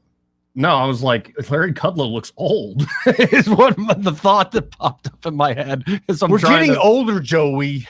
It's something that some of us can't help, Joey. Actually, here's Kudlow making a fantastic point. We'll just play the audio here to listen in. The elevated role of Scott Bessent, the Treasury Secretary, is very reassuring to markets. He's a market favorite. He himself was a market guy. He's a brilliant market strategist. So I think the Bessent factor is very reassuring. Look, the level of transparency they're offering by opening up the cabinet meeting, passing it around the table. We've heard from Bessent. Yeah, I think Bessent is the one who is helping keep things on the rails. He's the good cop. Whereas I look at, especially that Howard Lutnick guy, that guy cracks me up. How he's always laughing, smiling, and it's having a good time, Joey. It really is crazy to me this time around. Trump's like, I'm not going to go with the DC people. I'm literally going to get my buddies from New York who I've known for 20, 30 years and put them in positions. And we're going to run this thing like I would normally run an operation. One thing we learned about Trump, he's all about loyalty. He learned that lesson that first go round. Indeed, he did. Let's go to Cranky. Hey, Cranky. What's up, Cranky? Hey, man, I tell you, you know why they're smiling and laughing, don't you? Why's that? Making America great again is fun. It feels good because you know you're doing the right thing, and at the same time, you are pissing off all the right people. I mean, it's a win-win unless you're one of the D. D stands for douchebag. It's not Democrat anymore. D is for douchebag. And it's beautiful. And as far as it goes with Marco Rubio, I don't think he was henpecked. Yeah. I think all these years he was wearing a Speedo, and now he's got a pair of boxers on. Now let the bad boy just swim and breathe. You've noticed he's been smiling a lot more. Yeah, and yes. That's because he's letting the twins breathe and just swinging them all over the place. So, I was about to ask you what is what D is for net and what is C is for it's for cookie. C is for cookie. Cookies. Yeah, that's good enough for me. Yeah, don't say the other one. The testosterone is back in style, Yes. and the soy boys are just going to have to suck it up. No pun intended. That's what Europe's doing. They're full of soy boys. I am like you, Joey. I am very, very pleasantly surprised about Marco Rubio. Yeah. And I think he's just in the wrong damn job. I don't think his skill and intellect was being challenged, and it didn't feel good. Even though he's a U.S. senator, which most people would just, die to be in a spot like that. So, I mean, I think he's finally reached his potential, and who knows what's next for him. Yeah. But it's a beautiful day. When you wake up and all the right people are and squalling like a scalded dog, we're doing the right thing. I wonder what they're going to try to do this time. What stumbling block are they going to try to throw up in front of Trump? Like we had COVID last time. What are they going to do? Because they're going to do something. Oh, yeah. They ain't going to sit back and take it on the chin. Mm-hmm. There you go. So that's got me worried. But keep the faith, baby. Keep the faith. Appreciate you picking us up, and have a great day. See you, Thanks, Craigie. And by the way, I am so looking forward to watching a Joe Rogan episode tonight. It's a guy in other contexts I very much liked, but Douglas Murray and Dave Smith are on there debating probably Israel, Palestine in particular. But I think it's going to be a heck of a conversation. That's going to be good. That's going to be good. Can't wait to watch that this evening. There's Also, gonna be some news breaking out of that, I bet. quick reminder coming up after the 2:00 break. Jeff Dice, former chief of staff for Dr. Ron Paul, also president of the Mises Institute for a while. Very smart guy, very insightful guy. He'll be joining us. Looking forward to that. This part of the program brought to you by Montgomery Men's Health, and they're at Montgomery Men's Health. They're ready to help you fellas out if you're feeling just not yourself, like you've lost your edge, like you've lost your manliness, brother. Dude, spring is in the air. Yeah, you should be in the mood. Right. But if you have no sex drive, you're seeing weight gain, lost some muscle mass, like I said, always tired physically and mentally, like your mind is in a fog. Well, knowing whether you have low testosterone is huge in combating some of these issues. Yes, sir. Especially if your sleep patterns are off and that's just making you more tired. It's really more irritable. It's awful for your health if you're not getting the proper sleep. Yep. So why not stop by Montgomery Men's Health, and the providers there will conduct a testosterone-focused lab workup plus a consultation for only $99. And at Montgomery Men's Health, if that is your problem, they have low-T treatments that can truly change men's lives. Men can experience higher energy, better gains in the gym, brother, better mental clarity, improved sleep patterns, a faster metabolism, and usually even notice an increased libido. Nothing wrong with that, brother. And you can actually book the same day that you call that number, 440-3663. That's 440-3663.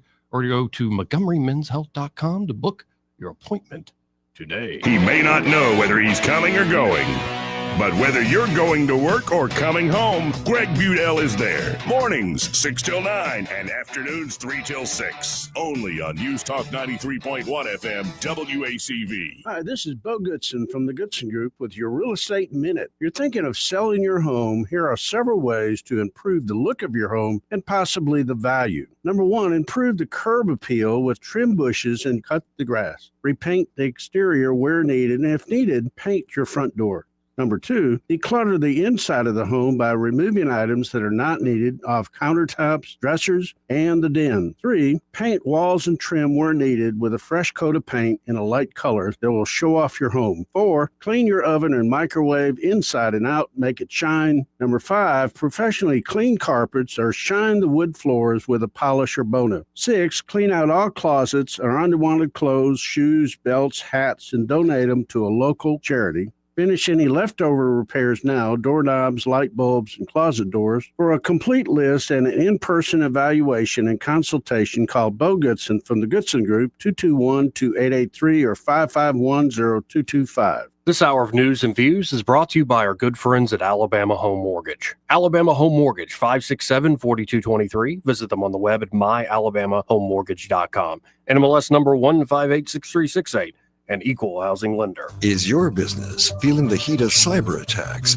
Tired of worrying about ransomware, data breaches, downtime, and employee mistakes? GTI Managed IT Solutions has been your trusted partner since 1999, safeguarding and supporting businesses like yours from the ever-evolving threats in the digital world. GTI, your peace of mind is guaranteed. Call us today at 819-4650 or visit gtinow.com. Broadcasting from the Riverside Chevrolet Master Control Center, this is WACV Cusana, News Talk 93.1 FM. When it's Chevy, it's Riverside.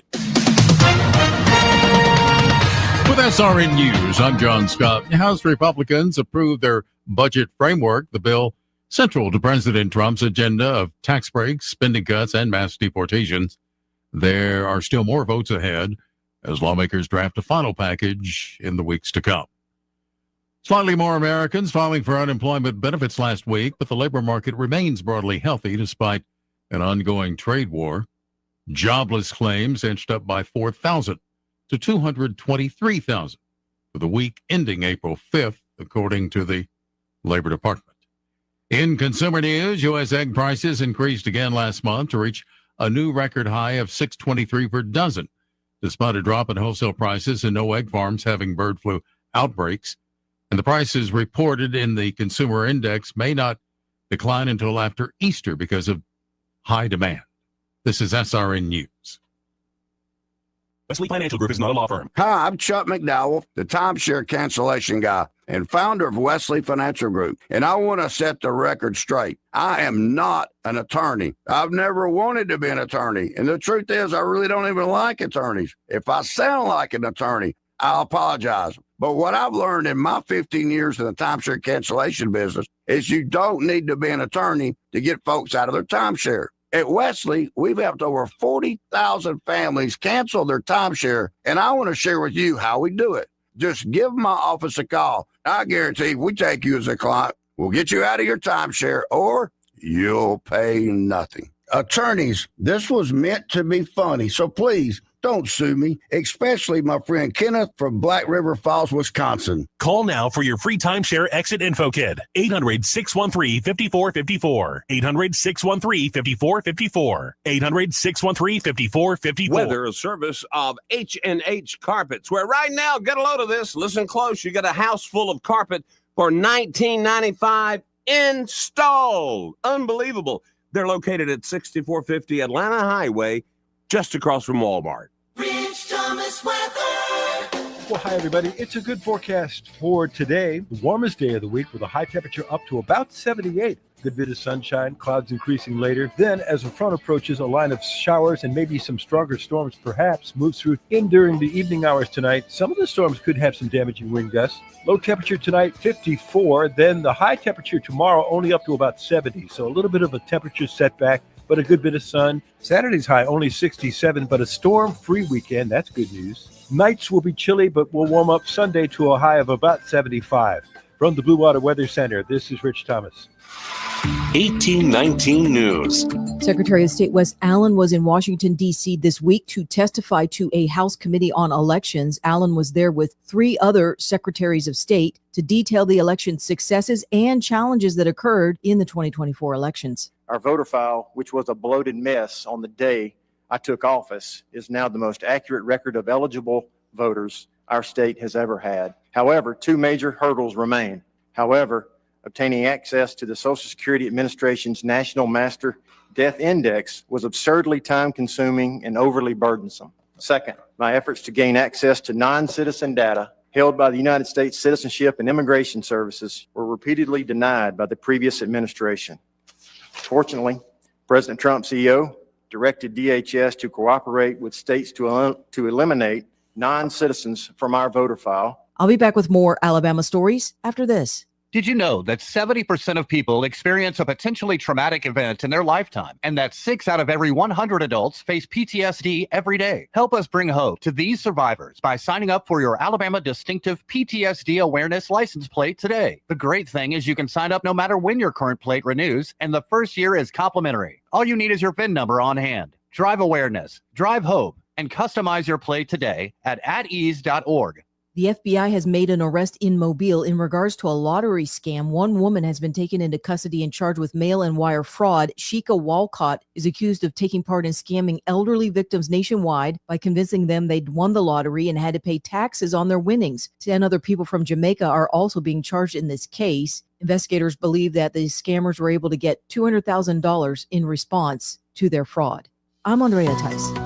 For more news affecting Alabamians, go to 1819news.com. And while you're there, subscribe to the daily newsletter. This hour of News and Views is brought to you by our good friends at Cole Plumbing, 279-8919. Cole Plumbing is number one in the number two business. You don't have to dig a hole. They have proprietary pipelining technology. Ask them about their tankless water heaters. Remember, when you have trouble with your bowl, call on Cole. The views and opinions of the following program are solely those of the host and other contributors. These do not necessarily represent those of Liberty Acquisitions 825, Blue Water Broadcasting, its management, staff, or any advertisers.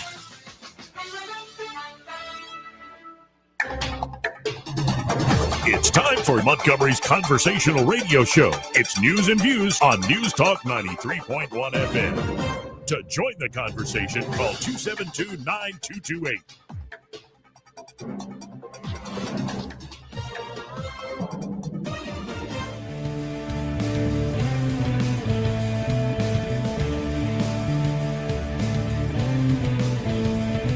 Joey Clark. Welcome back to News and Views in the afternoon, final hour of the program. Of course, we call the show online Joey Clark Live. And joining us now, always appreciate this gentleman's time. We have Jeff Deist. Jeff, how you doing today, sir? Joey Clark, doing great. How are you? Very well. I was trying to pat myself on the back earlier because I see what you think of this, because maybe the outcome does blow up in everybody's face. But when I saw this big tariff announcement last week, and in particular listened to Secretary Bessent, I'm hearing all the different arguments for tariffs about it'll bring in revenues or it'll incentivize manufacturing domestically and yada, yada, yada. But to me, especially listening to Bessent, it almost seemed like a loyalty or test or a sorting mechanism that would lead to eventually boxing in China. And now here we sit with whatever the tariff level is on China and the Chinese retaliating while you have this so-called 90-day pause. My hope is you get almost a brand new free trade zone where barriers are torn down with most of the nations of the world, and then you work out some with China. But I mean, how do you view how the last, week, especially yesterday's pause, has played out here? Mm-hmm. So you're saying that you were right, Joey? Yeah, I was right about that one. You're basically saying that Trump should listen to you as his number one advisor? No, I was listening to Trump's number one advisor. Okay. Well, look, again, we talked about this last week. He's been running on this stuff for 10 years. Right. He's always been a trade protectionist. He's for trade protectionism. And so was the left until 5 minutes ago. So let's start with that. But yeah, I think you're right. I think there's some gamesmanship here. I don't want to quite call it 4D chess because, I'm not sure that it's that. But look, other countries need us a lot more than we need them as a market. That's just a fact. Now, China's diversified. It's not the same as 10 years ago when we were doing lots of manufacturing there and we were their, absolute number one export country. But still, the European Union is struggling for a variety of reasons. The Ukraine war and utility costs, oil, natural gas costs, food costs, for example. They don't want this. This is bad timing. And so to an extent, I think Trump was right. If you engage in a bit of brinksmanship, not too much, but a bit of it, that could work. And, what I know of Bessent is, first of all, he's a smart guy. You don't agree with him on much, but he's a very, very smart guy. And that's, I guess, how you become really rich. I'd like to think that those two things are connected, not always, but he's made a lot of money in private equity and in on Wall Street, basically. And he does make a very important point that I think people forget about. is that the stock market's overheated. The stock market has been ginned up from any sort of historical price to earnings ratio. The numbers were wildly inflated, and I think, this is an opinion, that fiscal and monetary policy is at the heart of that. In other words, it's not that all these companies got that much more productive or increased their revenues or sales or profits that much, or were opening all these new markets. It's that their share prices were going up due to at least a degree of fiscal and monetary engineering. So when the stock market's overheated, we actually want it to come down. People don't want to hear that, but the recession is the cure. Okay, that is part of what the Austrian School of Economics helps us to understand, which is basically that when you have an artificial credit expansion, unfortunately, like it or not, a lot of people get used to that number go up. And psychologically, you start to think, well, that's my net worth. My house is worth X. My 401k is worth Y. Well, it is until it isn't. And so if we want to get back to building an economy that's based on something other than vapors, we have to allow a pretty significant correction, in my view, on the stock market. And I think what Bissett and Trump think is basically that if the stocks go down quite a bit, that mostly hurts the wealthiest, let's say 5 to 10% of America, number one. Number two is that tends to move money into treasuries, which tends to lower the interest rate you need to offer for those treasuries, which I think gives Trump an opportunity to say, hey, we're going to start working on the deficit, and I'm going to have some deal where you pay $5 million to become a U.S. citizen, or we're going to buy Greenland, or whatever it might be. Right. In other words, unless interest rates on treasuries, which is sort of the benchmark rate. In other words, if I can get 5 on a treasury, why do I want to go out and buy stocks and bonds and stuff? I probably don't. I probably just park it in a treasury and get 5. So unless that number goes down, the debt just becomes something so wildly unmanageable that it could actually do tremendous harm to the country. So I think there is a plan of sorts behind all the bluster. I also think he's a guy who kind of lurches around though and changes his mind. Oh yeah, I think he leaves. He likes to leave himself many options, which is a nice way to just pick whatever I want in the moment. Now, one thing to underline with the business cycle, for folks who don't know, in particular, it creates malinvestment. So you're overinvesting in certain things, underinvesting in other things, and you end up to where when the cheap money and credit stops, it's the house of cards falls apart. And I'm wondering, with the volatility right now in the markets, could you see a major crash? I know before this pause, there are a lot of folks calling for a recession. There might even be a depression on our doorstep. I just wonder how strong the actual financial markets are, and did we actually learn our lesson, say, from 2008? That's, to me, is a sort of major outlier. That is there not some ticking time bomb behind the scenes that maybe everybody doesn't have their eye on? There is. Markets are not strong. If you look at real GDP across the West, a lot of it is juiced by government spending. I would argue that GDP is lower than advertised. I would also argue that CPI is higher than advertised because of the various ways in which you can manipulate CPI, like taking out rent and mortgages, for example. So I don't think they're strong, but moreover, I think we have a real problem with malinvestment, as you say. In other words, we want capital in this country. We want to build factories and plants and have, tech and Wall Street and all these other things producing jobs for us, but that takes a lot of time. In other words, in a really basic economy, Robinson Crusoe alone on an island, you go find an apple, you eat it. Okay, that's the structure of production. That's basically immediate consumption. In a modern Western economy, from the idea of raising some capital to building a factory, let's say, or a company, and actually producing a finished retail or wholesale product for sale at the end of that could easily be 10 years. That could easily be many, many millions of dollars. So let's say, for example, you decide when oil is nice and cheap, $60 a barrel currently, that's cheap. In fact, the 70s kind of the considered the benchmark at which the industry makes sense for oil and gas folks. I'm sure some people are losing their shirts right now on that. But nonetheless, it's happy for us consumers at the pump. Oil at $60 a barrel, you might say, hey, let's build some gigantic V8 Cadillac Escalades, because those are going to be real popular. People like them. They're very luxurious. They're very powerful. They have a quiet ride. They're really nice. And, who cares? Gas is $2.25, $2.50. Okay. So building a Cadillac Escalade factory is not such a quick and easy thing to do. It takes a lot of time and a lot of investment and a lot of years to get that up and running. Now, if in the meantime, oil goes to $100 a barrel, all of a sudden you may be left with a factory that only produces big, powerful engines.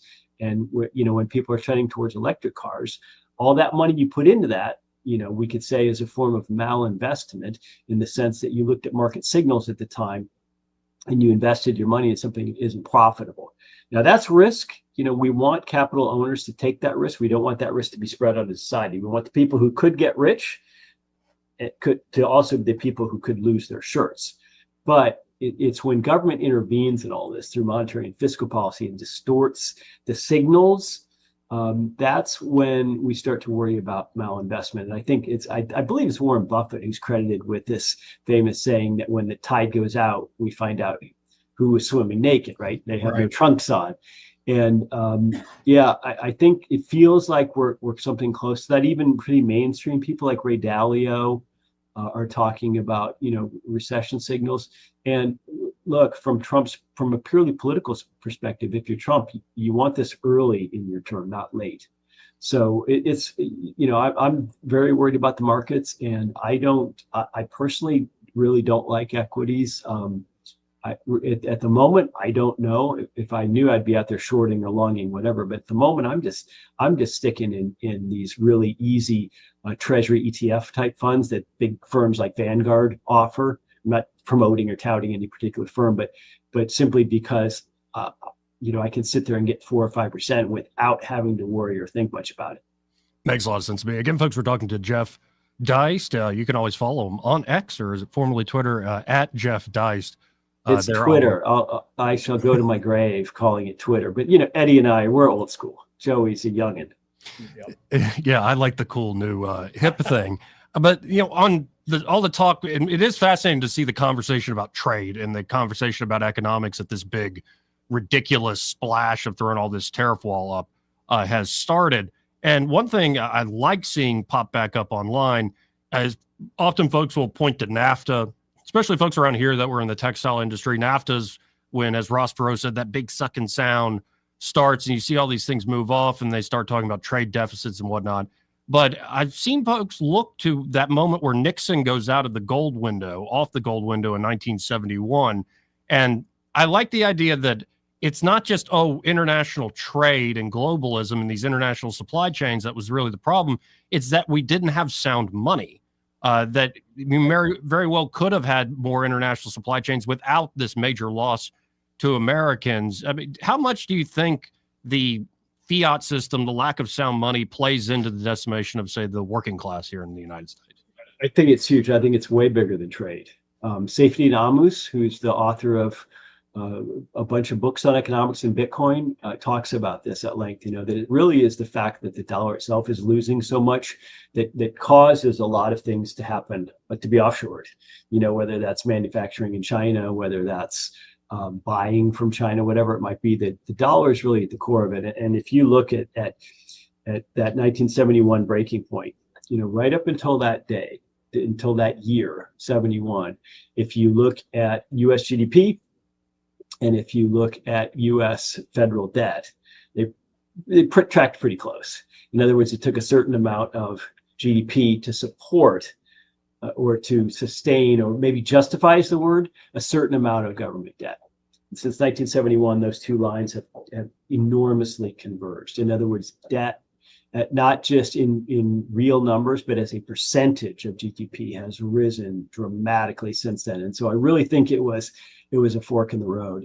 And historically, I think we're going to look back on that almost the way we look back on any other pivotal events in American history, like the Civil War or Pearl Harbor or the stock market crash of 29. I think history is going to look at 1971 with a pretty jaundiced eye.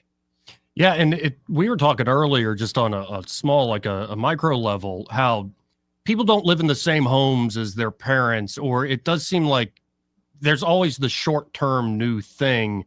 and we're consuming products or even something like a house that don't really last and don't stand up over the test of time. I think this goes back to your earlier point that everybody's focus is on the short-term gain, and we can't build long-term, like a 30-year out plan, or build something that lasts 100 years, or think of even the Gothic cathedrals of Europe, something that's going to last for generations.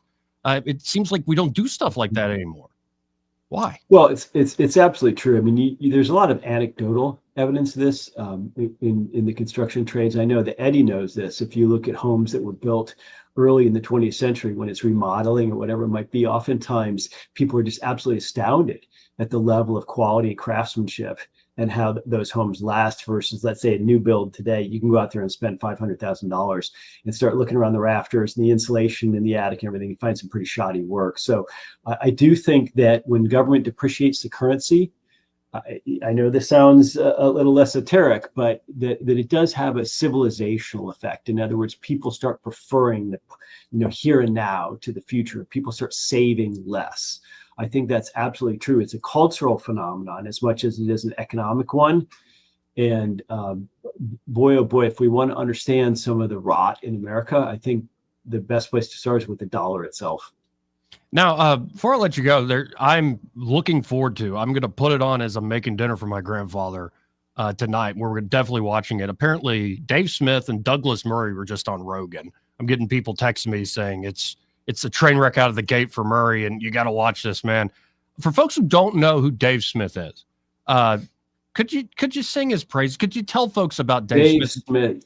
Yeah, Dave Smith's really a phenomenon. He is a comedian from New Jersey. He's really grown in prominence in the last few years, in not entirely, but in large part because he's on Rogan a lot, and Rogan has such a huge audience, and he's just become such a great political and cultural commentator. He's so quick on his feet, such a smart guy, and I really think he represents this sort of new media in the sense that we're dispensing with all of this credentialism and, oh, you went to Columbia Journalism School. Nobody cares. You're a hack.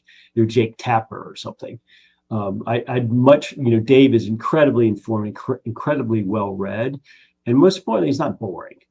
Right. And you get the sense that he doesn't hate your guts and he's not lying to you.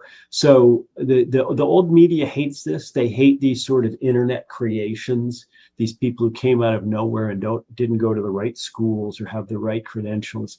But I mean, this stuff's here to stay. I mean, if you look at the numbers that some of these podcasters pull versus, let's say, MSNBC on any given night, and then more importantly, if you look at how the Trump campaign use this direct to consumer approach. Trump and some of his various spokespeople were out there hitting these alternative media type shows hard. And I think it had an effect. I think it mattered in swing states. And so that's the new reality. And personally, of course, I'm thrilled to see the old media kicking and screaming about this because I don't think they were serving us well. Well, and I love old media that's still sticking to, like, for instance, what Piers Morgan's doing. I mean, he designs the show obviously to be a train wreck and be provocative, but to see Dave on that show, I always love when the partisan Republicans and Democrats don't really know what to make of Dave, or somebody like a Scott Horton, where you're not going to box me in on the stupid partisan argument of the day, but it's just something heartening because I remember, I guess I was introduced to Scott Horton by Tom Woods, and to see Horton getting the millions and millions of eyeballs and ears on him now, I don't know. It feels like those ideas first put out by Dr. Paul, by Ron Paul, in those, say, the 2008 debate with Rudy Giuliani, they are now picking up even more steam as we continue into this new media world. Yeah, it's absolutely true. And I think Ron deserves a lot of credit. And sometimes things take a few decades to germinate, right? A lot of people think without Barry Goldwater, you would never have had Ronald Reagan. Some people think without Ross Perot, you wouldn't have had Pat Buchanan, which means you wouldn't have had Ron Paul. I mean, so who knows? We're always trying to plant the seeds now, and these cultural phenomenon, they take a while, but the pace, I think, is accelerating. I think there's never been more opportunities for people to get to go build a platform if they can do it and do the work. Yeah, and so far the probably what I love most about this moment with the Trump administration is it does. Maybe it's not a clean up break as I would like, but it does seem like a pretty good break from the way politics was done as I'm growing up in the 90s watching and becoming aware of it in the early 2000s. Like it seems like a completely different world at this point, much to the credit of the president. A needed break, I would say. Very much so. Well, folks, y'all check out Jeff Deist at Twitter at Jeff Deist, and always appreciate your time, Jeff. All right, guys. Great to talk to you. See you. See you, bud. Always enjoy those conversations, and well, the insights are not. You don't have to recreate the wheel, and you just think about like the world we now occupy, where CNN, Fox, MSNBC, or the big old networks, it's the only game in town. Yep. Like, you remember the days where it was, what was it, Bernie Goldberg on Bill O'Reilly complaining about the liberal mainstream media? Look how far we've come from Bernie complaining for a segment to now you just have guys that are bigger than any of those platforms. And they're not just pushing, say, the latest slogan people need to memorize in order to go push a political movement. Right. No, these are nuanced, long conversation. And it's easy to forget that when you get caught up in the daily news cycle, because there's still the cable networks and the New York Times still have definitely some sway with a large group of the population. But it's great to be reminded that this crosses borders.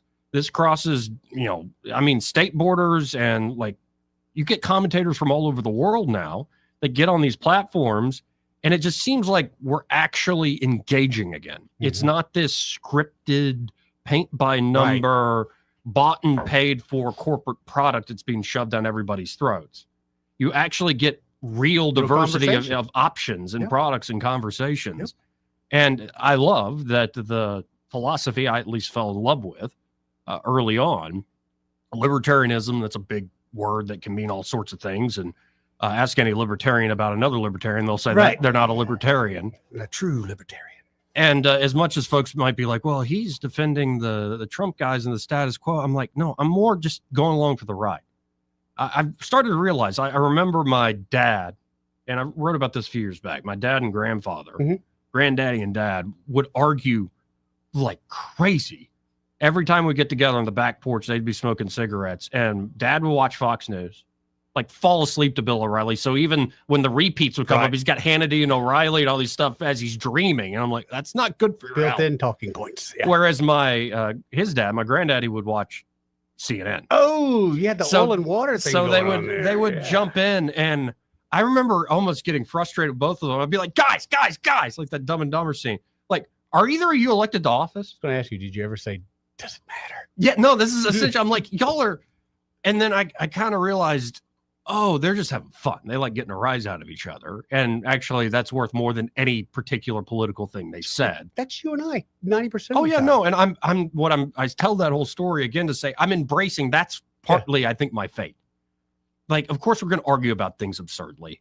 But let's keep in mind that most of us, as we go throughout the day, we got our opinions about this stuff. We ain't the ones in these seats of power having to make this decisions. And thank God for most of us. Plus, opinions are like buttholes, Joey. Right. And so if you take the big picture, I think in terms of the big picture, I'm very hopeful for the future. Me too. Very much so. There might be a lot of gain. That we might still go through a massive calamity and have to get on the other side of it. But you can think of those folks that, travel back in time, like to the turn of the 20th century. You're like, and you convince them you're actually from the future. Good luck. Say you do convince them. Okay. And they're like, well, what's going to happen? Is it great or is it awful? And it's like, it's both. Oof. It's both. What do we tell them about first? 2 world wars, but then all these amazing There's a microwave innovations. coming. Right. Cell phones. Yeah, women start like taking their clothes off. That's where you start. That gets folks' attention right there. Yeah, go to the factory and be like, hey, all these ladies get like real naked. Like, and it's just, where do I sign up for this future? yeah, well, honestly, it's not that great. Right. It gets boring after a while. It's like, oh, look, you're good for you. You look good naked. Great. Congratulations. Right. Always appreciate Jeff Deist time here on the program. I like that guy. 272-9228. And definitely, folks, tune in to that Rogan episode. Douglas Murray, who is quite eloquent, and I like Douglas on his book, The Strange Death of Europe, is fantastic. Really fantastic. You want to understand what's happened to the Europeans, like what is this thing called the EU, and in particular the UK, The Strange Death of Europe is a fantastic book. But Murray and Dave Smith are going to probably be debating Israel-Palestine, but probably other things too. And so I'm looking forward to checking out that episode.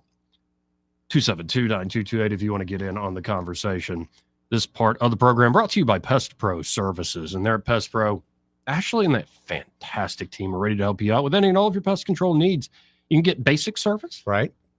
Where they're coming by on a regular basis. And if you do have a problem that crops up, like ants in the kitchen or something comes up in between services, you can call them up, man. I don't want to have to deal with this wasp nest in the back shed. Well, one of the things I saw on Facebook, and they're right, ants, Joey. Ants are back. Fire ants, buddy. This is the time of year, great weather in Alabama. We've got those few little windows. And right now we've got a great window where you can go outside and not melt. However, if you're tripping through fire ants or your grandkids are tripping through fire ant beds, you don't want that. All of a sudden it goes to a negative time. Don't need that. No, you don't. So get them out there. Let them take care of your yard. Keep it, what do you call it? Jellied up and jelly tight. What's that you say? Jam up and jelly That's tight, the one. like the song says. Yeah. And say it is also the backyard. We often talk about the mosquito treatments they could do. Oh, they do But wonderful. they also, that takes care of the fleas, right? Yes, it So does. say you have pets that you like to let, they stay outside most of the time and they enjoy it. Yeah. Big old dogs enjoy You don't it. want to bring fleas in the house. Don't want any of that at That's a all. whole nother treatment. So just call up Pest Pro Services today. I mean, you can always learn more at ppsriverregion.com, or you can search for them on the Book of Faces. Yep. They have a very active Facebook page. Great page. But you should just call them direct at 265-9990. That's 265-9990. When you want to know, call a pro. Pest Pro Services. And be sure to tell Ashley and that great team that Joey and Eddie, those fellas on the radio, sent you. I think we have time for taking this call. You're on there. Who's this? Hey, this is Sam. Hey, Sammy. Yeah, man. Hey, brother. Y'all sound good this afternoon. Thank you. You love the show? But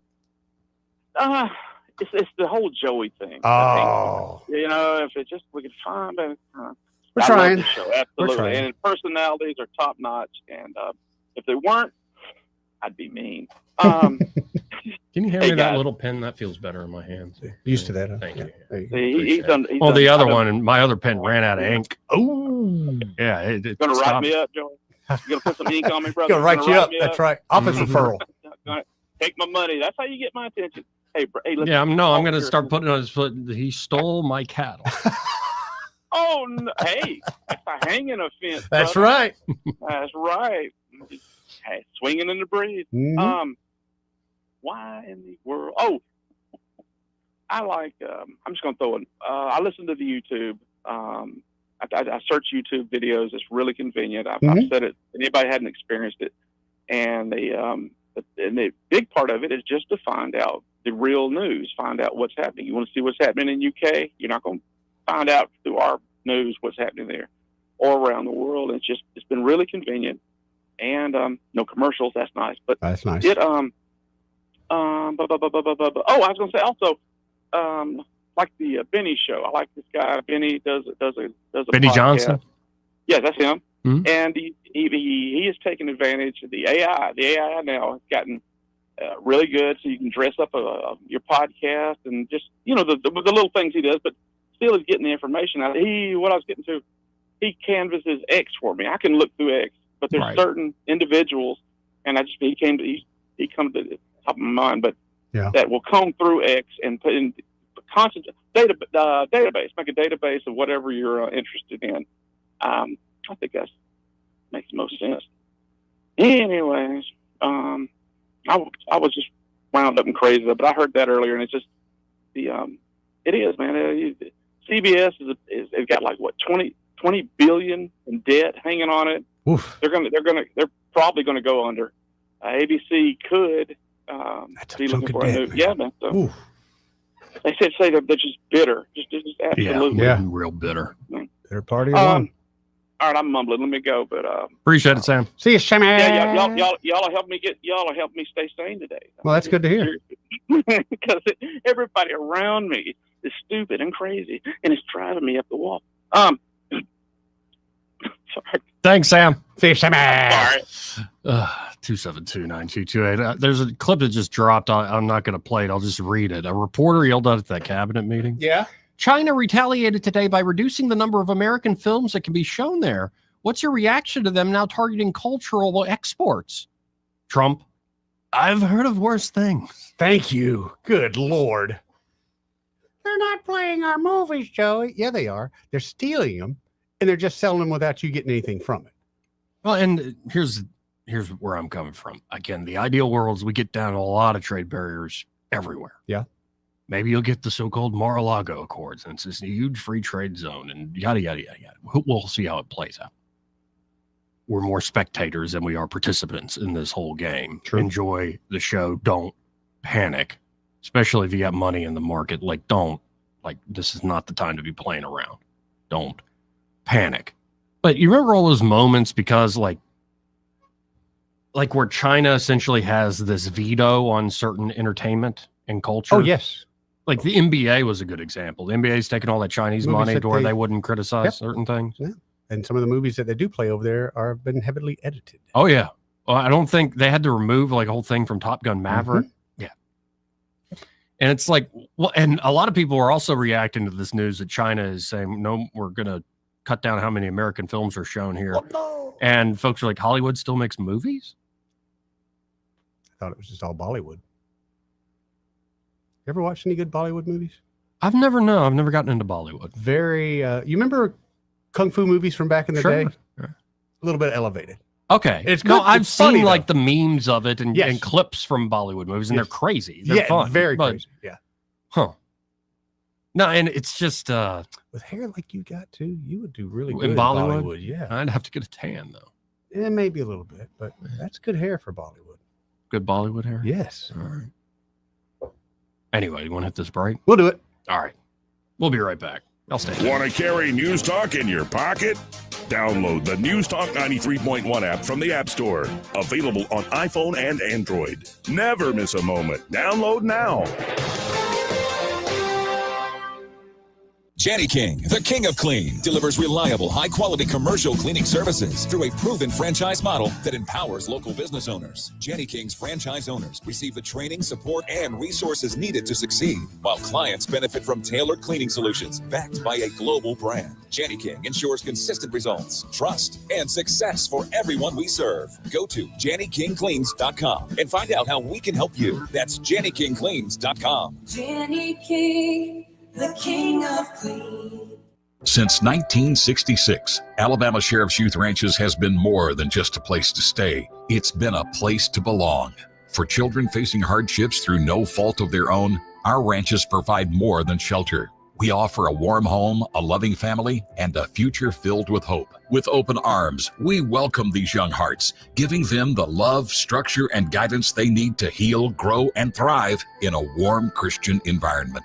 Together, we can give Alabama's children the chance they deserve, a chance to dream, to succeed, and to feel truly cherished. Every donation stays within Alabama, directly impacting the lives of the children who need it most. Join us in making a difference. Visit AlabamaSheriff'sYouthRanches.org. Follow us on Facebook and Instagram, and download our app from your app store. We'd be honored to have you as a part of our mission to lift up Alabama's youth. And remember this, it's easier to build boys and girls than to repair men and women.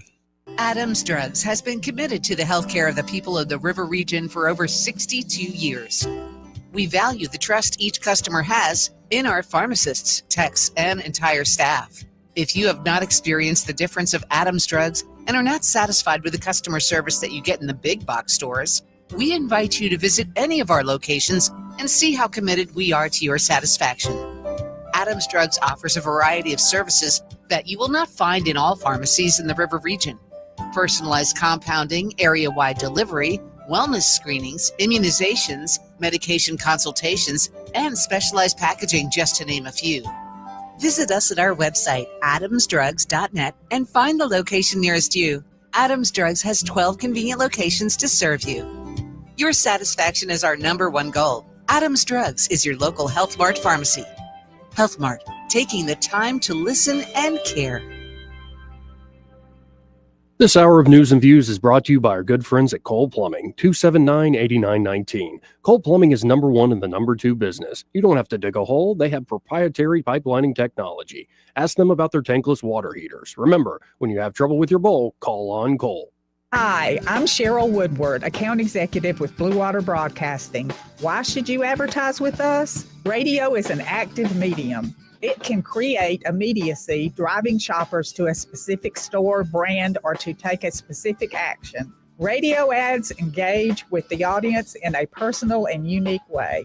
Contact me, Cheryl Woodward, by going to bluewaterbroadcasting.com to find out more. Blue Water Broadcasting, local folks helping local business. This hour of News and Views is brought to you by our good friends at Cole Plumbing, 279-8919. Cole Plumbing is number one in the number two business. You don't have to dig a hole. They have proprietary pipelining technology. Ask them about their tankless water heaters. Remember, when you have trouble with your bowl, call on Cole. Weather, a service of H&H Carpets, where right now, get a load of this, listen close, you got a house full of carpet for $19.95 installed. Unbelievable. They're located at 6450 Atlanta Highway, just across from Walmart. Rich Thomas weather.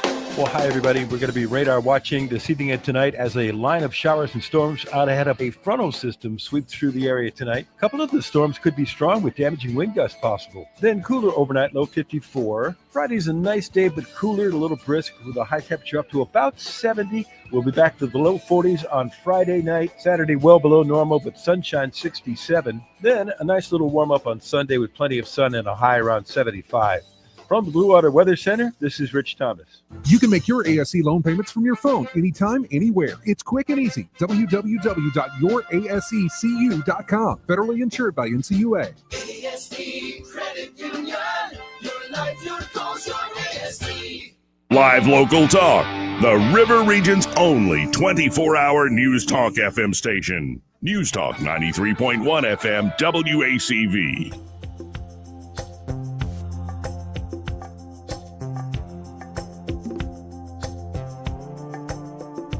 Welcome back.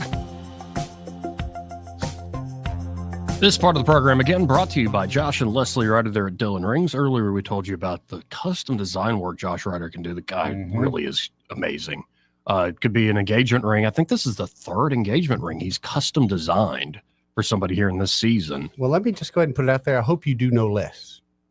Okay. Don't just be going, just putting it out there. Like, you know me. I know, but I'm just putting it out there. Like, if I ever get married, I'm going to be like, never mind, I won't say what I was just about to say. Just for the tax benefits. Of course. Got to keep up appearances. No, but they can do a custom engagement rings, or it could be like funky fresh medallions. It could be whatever you want. And Leslie's put together an amazing selection there, from high-end jewelry items to everyday jewelry that still looks beautiful, but it's not going to break the bank or break your heart if you kind of mess it up, hiking or out on the town or whatnot. But you still want to look great when you're doing your everyday stuff. They have that sort of thing. They can also do repairs or spa treatments. Say you have a piece of jewelry you wear all the time and it looks like you wear it all the time, every day. Why not have it shine and shimmer like it's brand new? That's what a spa treatment there at Dillon Rings can do. And they do appraisals. They do it all. Any jewelry needs, they got your back, including like watch repairs and battery replacement, all this sort of stuff. So y'all check out Dillon Rings today, 119 Brown Springs Road here in Montgomery, just off of Atlanta Highway. And be sure to tell them that Joey and Eddie, those fellas on the radio. Also, before we forget, I talked to Leslie last night. They wanted to welcome a new member to their family. Somebody's getting married in that family. Oh, yeah. And Brennan Arnett is the, I'd say, groom to be. Yeah. Well, he's also works at Pest Pro, one of our other I didn't great know spots. that. Neither did I till last night. We announced that earlier, but I didn't know he worked at Pest Pro. She told me last night. Isn't that cool? cool? That's so cool. It's a small world here in very much so. The River Region. 272-9228. First, before we go to the phones, Pamela is here early. Hi. How you doing? I always get to Montgomery early. It's best. Yeah, better to beat the traffic too. Exactly. I Better know. to beat the traffic. Yep. How are you doing today? Oh, good. You look lovely. Oh, thank you. Look very, very divine. Well, thank you. Divine. I knew you was going to say know. something. I just think she looks lovely. Yeah, I knew you're you were like gonna say the visible personification of perfection. Oh, wow. Yeah, that's what I said. That's what I meant right there. Yeah, like Aphrodite herself. That's what I meant. Appreciate that. That's my favorite thing to do, is do an over the top compliment to a lady. They're like, what do you mean? I know. I'm like, I should be just a statue in stone, quiet. And... in the kitchen. You've arrived just in time. I wanted a sandwich. Yeah, I don't like sandwiches. Let's go to Duke. Hey, Duke. How you doing? Oh, I'm all right. How you doing, buddy? Now, I was doing pretty good until the young lady showed up. What? Yeah, because I had a question for Joey Oh, today. and now you don't want to ask it. I had a grown man. No, you can still ask it. She ain't gonna blush. And, Well, no, and you know I yeah. was listening anyway, so I would have heard it. Oh, because I get it. Joe, it wouldn't hurt your feelings today if I didn't talk about politics. Would it not hurt your feelings, would it? Not at all. Actually, it would help my blood pressure if you don't. I just stood up here. My mind was in the gutter for a minute, young lady. And it's not nothing bad, really. Okay. I wanted to ask Joey, since he's supposed to be one of the smartest people in radio. It's like being the tallest midget. Yeah.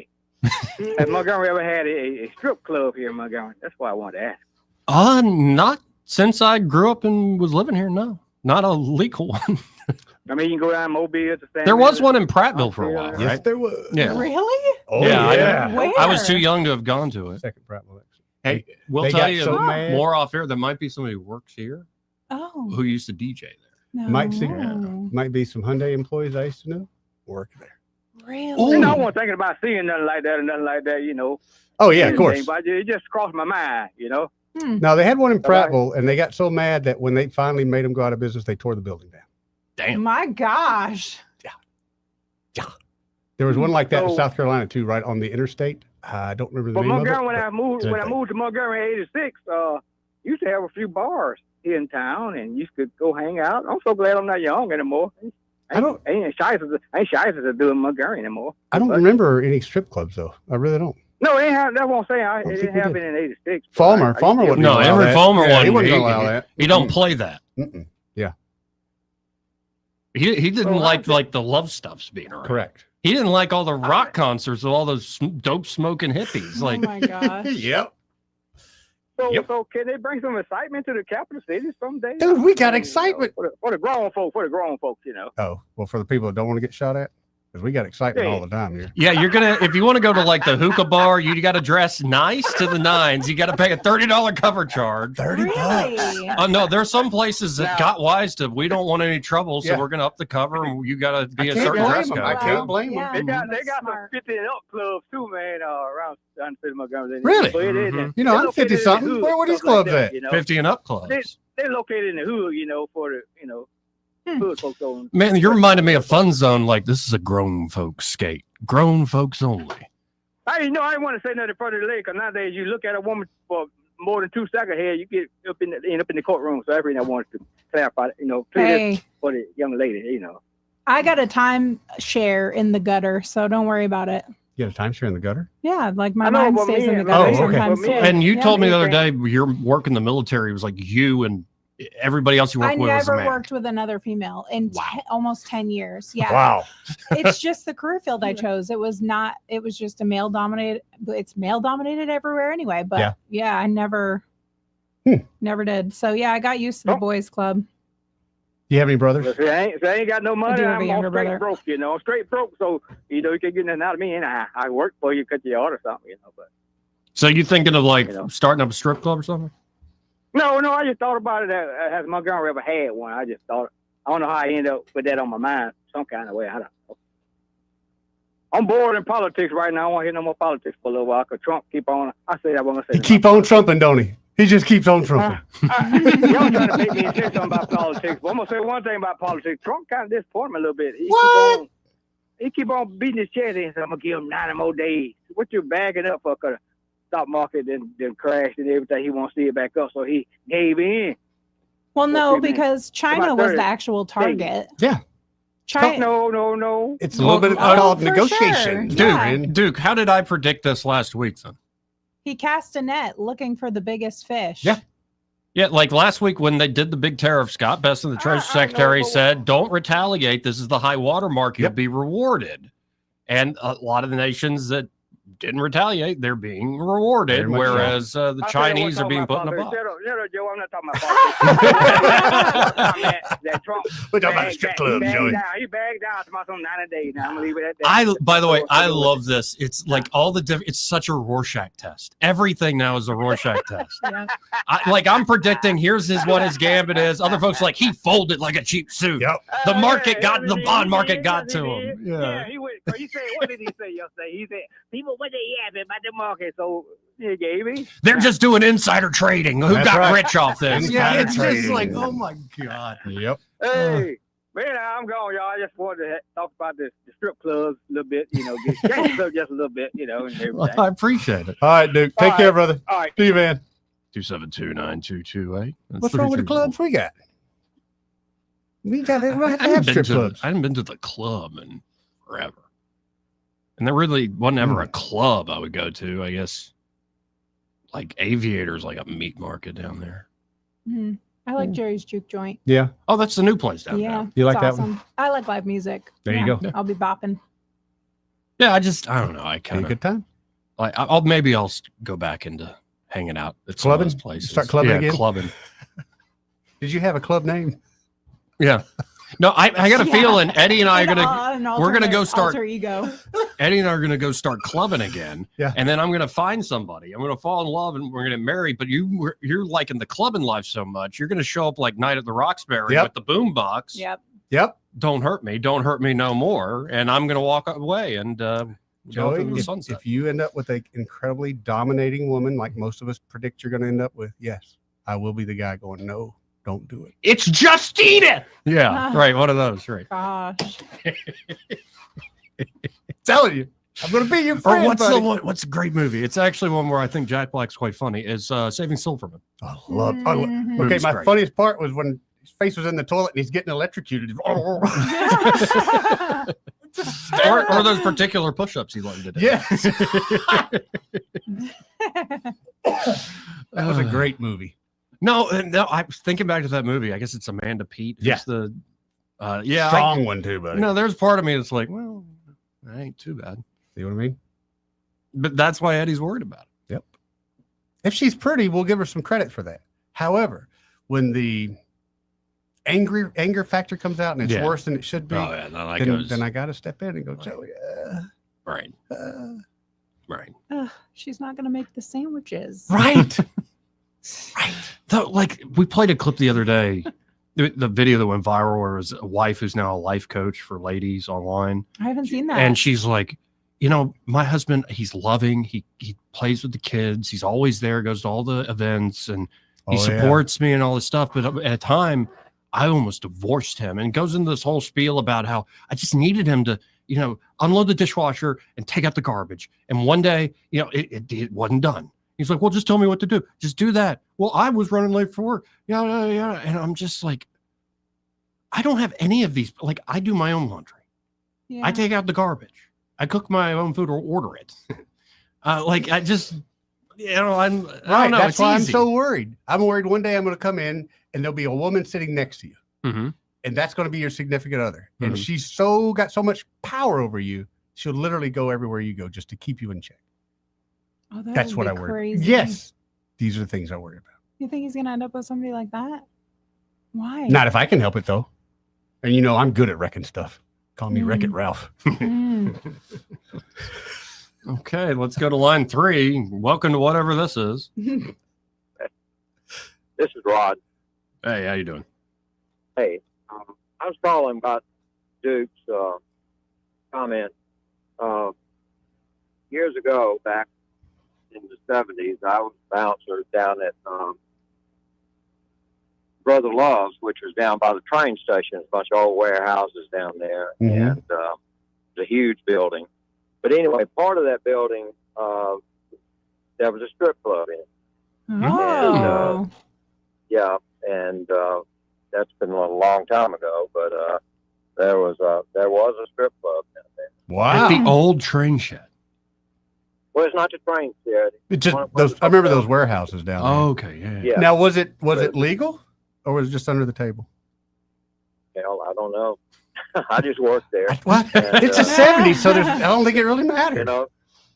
Yeah. So I was thinking about that the other night. Stuff I can't say on air, but we were talking. I was talking about it, and but because I worked the door and worked the floor, and and the women were always fighting with one another, complaining about one another. We're bad But yes, about there that. was a strip club. Rob, let me ask you And, this. Did you ever date a stripper? Well, I'm not married, and I'm hadn't been for a long time. Yeah, I can admit that. That's what I wanted to know. Oh, you got the crazy, and you're scarred by the crazy. Exactly. Oh, yeah. The crazier they are, the better you want to, hang out. Oh, it's crazy. Yeah. Yep. I'll go out with it. Oh, I know what you're talking about, sir. Yeah. But anyway, I wanted to say I used to work a lot of the bars around town and back in the day, as they say. So anyway, you guys have a good day. Thank you, man. Enjoy talking to you. Appreciate it. Well, but what's going on these days is now, like, I think I saw a stat, like 10% of American women have OnlyFans now. That's depressing. But how many of them are making money? Probably not most. I mean, some What of them are does making that say huge about money. the but- men in this country? Okay, but how? It's a two-way street. Is it I know the it men is. should I not don't like allow it, that, though. or should the men partake should be in it. manly enough to say, "Hey, you should come with me, and you shouldn't be a single female"? I don't know. Because at first I did think it was empowering. I really did, because I thought women can make their own money, they can do their own thing. However, we're getting it's kind of going crazy. Well, no, I'd say it's a two-way street in the sense that I think folks, like, there will be girls who do that, who go, what I do is not demeaning, but these guys who watch me do that are so demeaned. Like, so less than me. No, like, I and think they're both. Yeah, and I agree. Yeah. I think the whole dynamic's Yeah, sad. it's sad. Well, and more I heard than anything. the best point Yeah. I've heard about this is it's not really a battle of the sexes thing. I think the best point I've heard is it's actually a symptom of the loneliness crisis I can see that too. Yeah, well, some- and of the economy not being great. People Yeah. trying to But do anything to yeah. make money. Hyundai's 200 people short. I can go work out there for 12 hours a day, or I can do a 5-minute video. What am I going to do? What am I going to do? Yeah, but Right. I agree with what you're saying, but those morals are not here anymore. They're just not. so you start selling feet pics for $5 Look, a I'll be pop. honest with you Hey, guys. feet If my pics feet is weren't very so G-rated. jacked up, I would sell feet pics in a minute. Mm. But unless they're looking for caveman feet, looks like he used to run Fred Flintstone's car, they ain't gonna like my feet. You know we stream on the internet. Don't be putting There's that out there. something for everybody. Don't be putting that out there. My handle is Oh my gosh. Hey, let's hit this break. Hopefully Ray Bowles, our great sponsor for Bradville Carpet, will join us after He this. may not know whether he's coming or going, but whether you're going to work or coming home, Greg Budell is there. Mornings 6 till 9 and afternoons 3 till 6. Only on News Talk 93.1 FM WACV. For too long, Alabama's statewide news companies have shamed us for our conservative Christian values. Alabama deserves a news company that cherishes our culture, a company that isn't bought and paid for by the powers that be. 1819 News is that company. Run by Alabamians for Alabamians, 1819 News celebrates what is good and beautiful about our state while exposing those who work against our values in secret. Just go to 1819news.com to learn more. Subscribe to our newsletter. That's 1819news.com. Hello, everyone. Robbie Pelt with Capital City Roofing. If you think about it, your home is your biggest investment in life. Your roof covers your home, so why jeopardize your biggest investment on a roofer you don't know anything about when you can deal with a reputable roofing company like Capital City Roofing? We have an A+ Better business rating and the best manufacturers and workmanship warranties available. We do all residential and commercial roofing applications that are certified through the manufacturer to ensure you get the best material and workmanship money can buy. We also have your project in our best interest before and after construction has been done. Don't hesitate to call us if you have any roofing issues or questions. We will match any of our competitors' price and give you the same great workmanship warranty. We also give free estimates. Give us a call today and let us show you the difference. 277-3311. That's 277-3311. Or you can check us out on the web at www.capitalcityroofing.com. Capital City Roofing. We capitalize the roofing industry. When you need a new door or window replaced, you want someone experienced who delivers expert craftsmanship every time. Davis Door and Sash. Right now, you can get a tax incentive for installing energy-efficient doors and windows. Mention this ad and get 10% off materials. Davis Door and Sash was voted best of the River Region in windows and installation in 2024. We'd love to work for you. Call 334-288-6010 or visit davisdoorandsashalabama.com. Davis Door and Sash is the perfect fit for your home. This hour of News and Views is brought to you by our good friends at Cole Plumbing, 279-8919. Cole Plumbing is number one in the number two business. You don't have to dig a hole. They have proprietary pipelining technology. Ask them about their tankless water heaters. Remember, when you have trouble with your bowl, call on Cole. On FM, on your smartphone, and online, the River Region's most trusted voice. News Talk 93.1 FM WACV.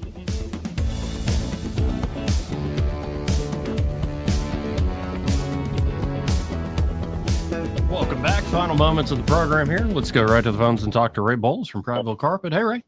How you doing? Hey guys, how y'all doing? Good. Pretty good. Good. Sitting here working on a set of plans with Chad. Chad, why should people call Chad at Prattville Carpet first? Because I'm good looking. There you go. Plus, he gives the best discounts when Ray's out of town. Okay, so what you just told all the husbands out there, do not call Chad. Well, no, but their wife can. No, you because he's by far the That's right, and I'll give you the best deal. Much better than Ray or Chad will give you. I'll give you the David discount. There you Y'all go. want my cell phone number? No, they don't. Yeah, I spent all day with Bart. We were into Talladega today to work on a school bid, and on the way back about 1 o'clock, he finally looks at me and says, "Are we going to eat today?" Don't. I was like, "Well, no, I wasn't planning on it, but sure, I'll pull over and get you a hamburger." So I ended up having to eat a Whataburger. I hadn't eaten there in 10 years. I got to say, I didn't miss nothing in the last 10 years. Not about so, yeah. It's an occasional craving. That's it. Yeah, very once in a blue moon. But hey, listen, seriously, if y'all need a floor, call us 285-8117. Chad, David, Bart, Terry, or myself will come out and give you that free measurement. Next thing you know, you got a floor down. Just that simple. Well, and again, folks, that number's 285-8117. Be sure to tell them when you call them up that you heard Ray Bowles and Chad on the program. And David was back there somewhere. And it's just like, let's be careful. Let's not be running an IVF clinic on the side here, all right? That's right. Absolutely. Y'all have a great day. See you, Ray. You know, did you say you're going to be here tomorrow? Yeah. Okay. So Yeah. what Friday, should we right? get for Oh, snacks? wow. Yeah. Listen, Snacks. I have been, so Okay, I yeah. drove through Montgomery back like by the cemetery. Okay. A few weeks ago, and I was like, oh my gosh, the building for Vicky's van is gone. Yep. Like where it used Used to be a burger chef when I was a kid. But now it's over on Coliseum. Yeah. But I want that. Okay, let me tell you, I love Vicky's, but let me tell you, I haven't been there in we got to get there at like forever. 10:05 to get a table by 10:40. I mean, it's but I just- can bring it in on my way here. They close at 3. I'm down with it. You're not going to hurt my feelings with some Vicky. Okay. Okay. I love that place. I've never I haven't been in Oh, it's- years, so it's- I'll get their burgers are phenomenal. They are. They are. But they used to be Burger Chef. When I was a kid, grew up in Highland Gardens, my grandmother, we'd walk to Burger Chef every day, well, probably every couple of days, but I would get a burger and their version of the Happy Meal. I'll never forget that. Never forget that. Man, I think maybe I got to get a burger tonight. No, I'm gonna bring them tomorrow. I'll eat a burger tomorrow then too. Okay, fine. What? Well, but I kind of instead of eating chicken breast tonight, I think I want to eat something with some flavor. Yeah. No, but that's how you lose weight: chicken breast and like broccoli. Or you can All right. exercise, Joey. I do both. Do both. You got to do yeah. both. You got to do both at it, and you got to be in a deficit. Or you do the You got to cocaine. hit it hard. Do the cocaine, Joey. Or the cocaine? No, that's a talk about diminishing returns. You ever seen Boogie Nights? And on that disturbing note, Greg Udell, he's next. Broadcasting from the Riverside Chevrolet Master Control Center, this is WACV Cusada, News Talk 93.1 FM. When it's Chevy, it's Riverside. With SRN News, I'm John Scott. The Justice Department has moved to drop a criminal case against the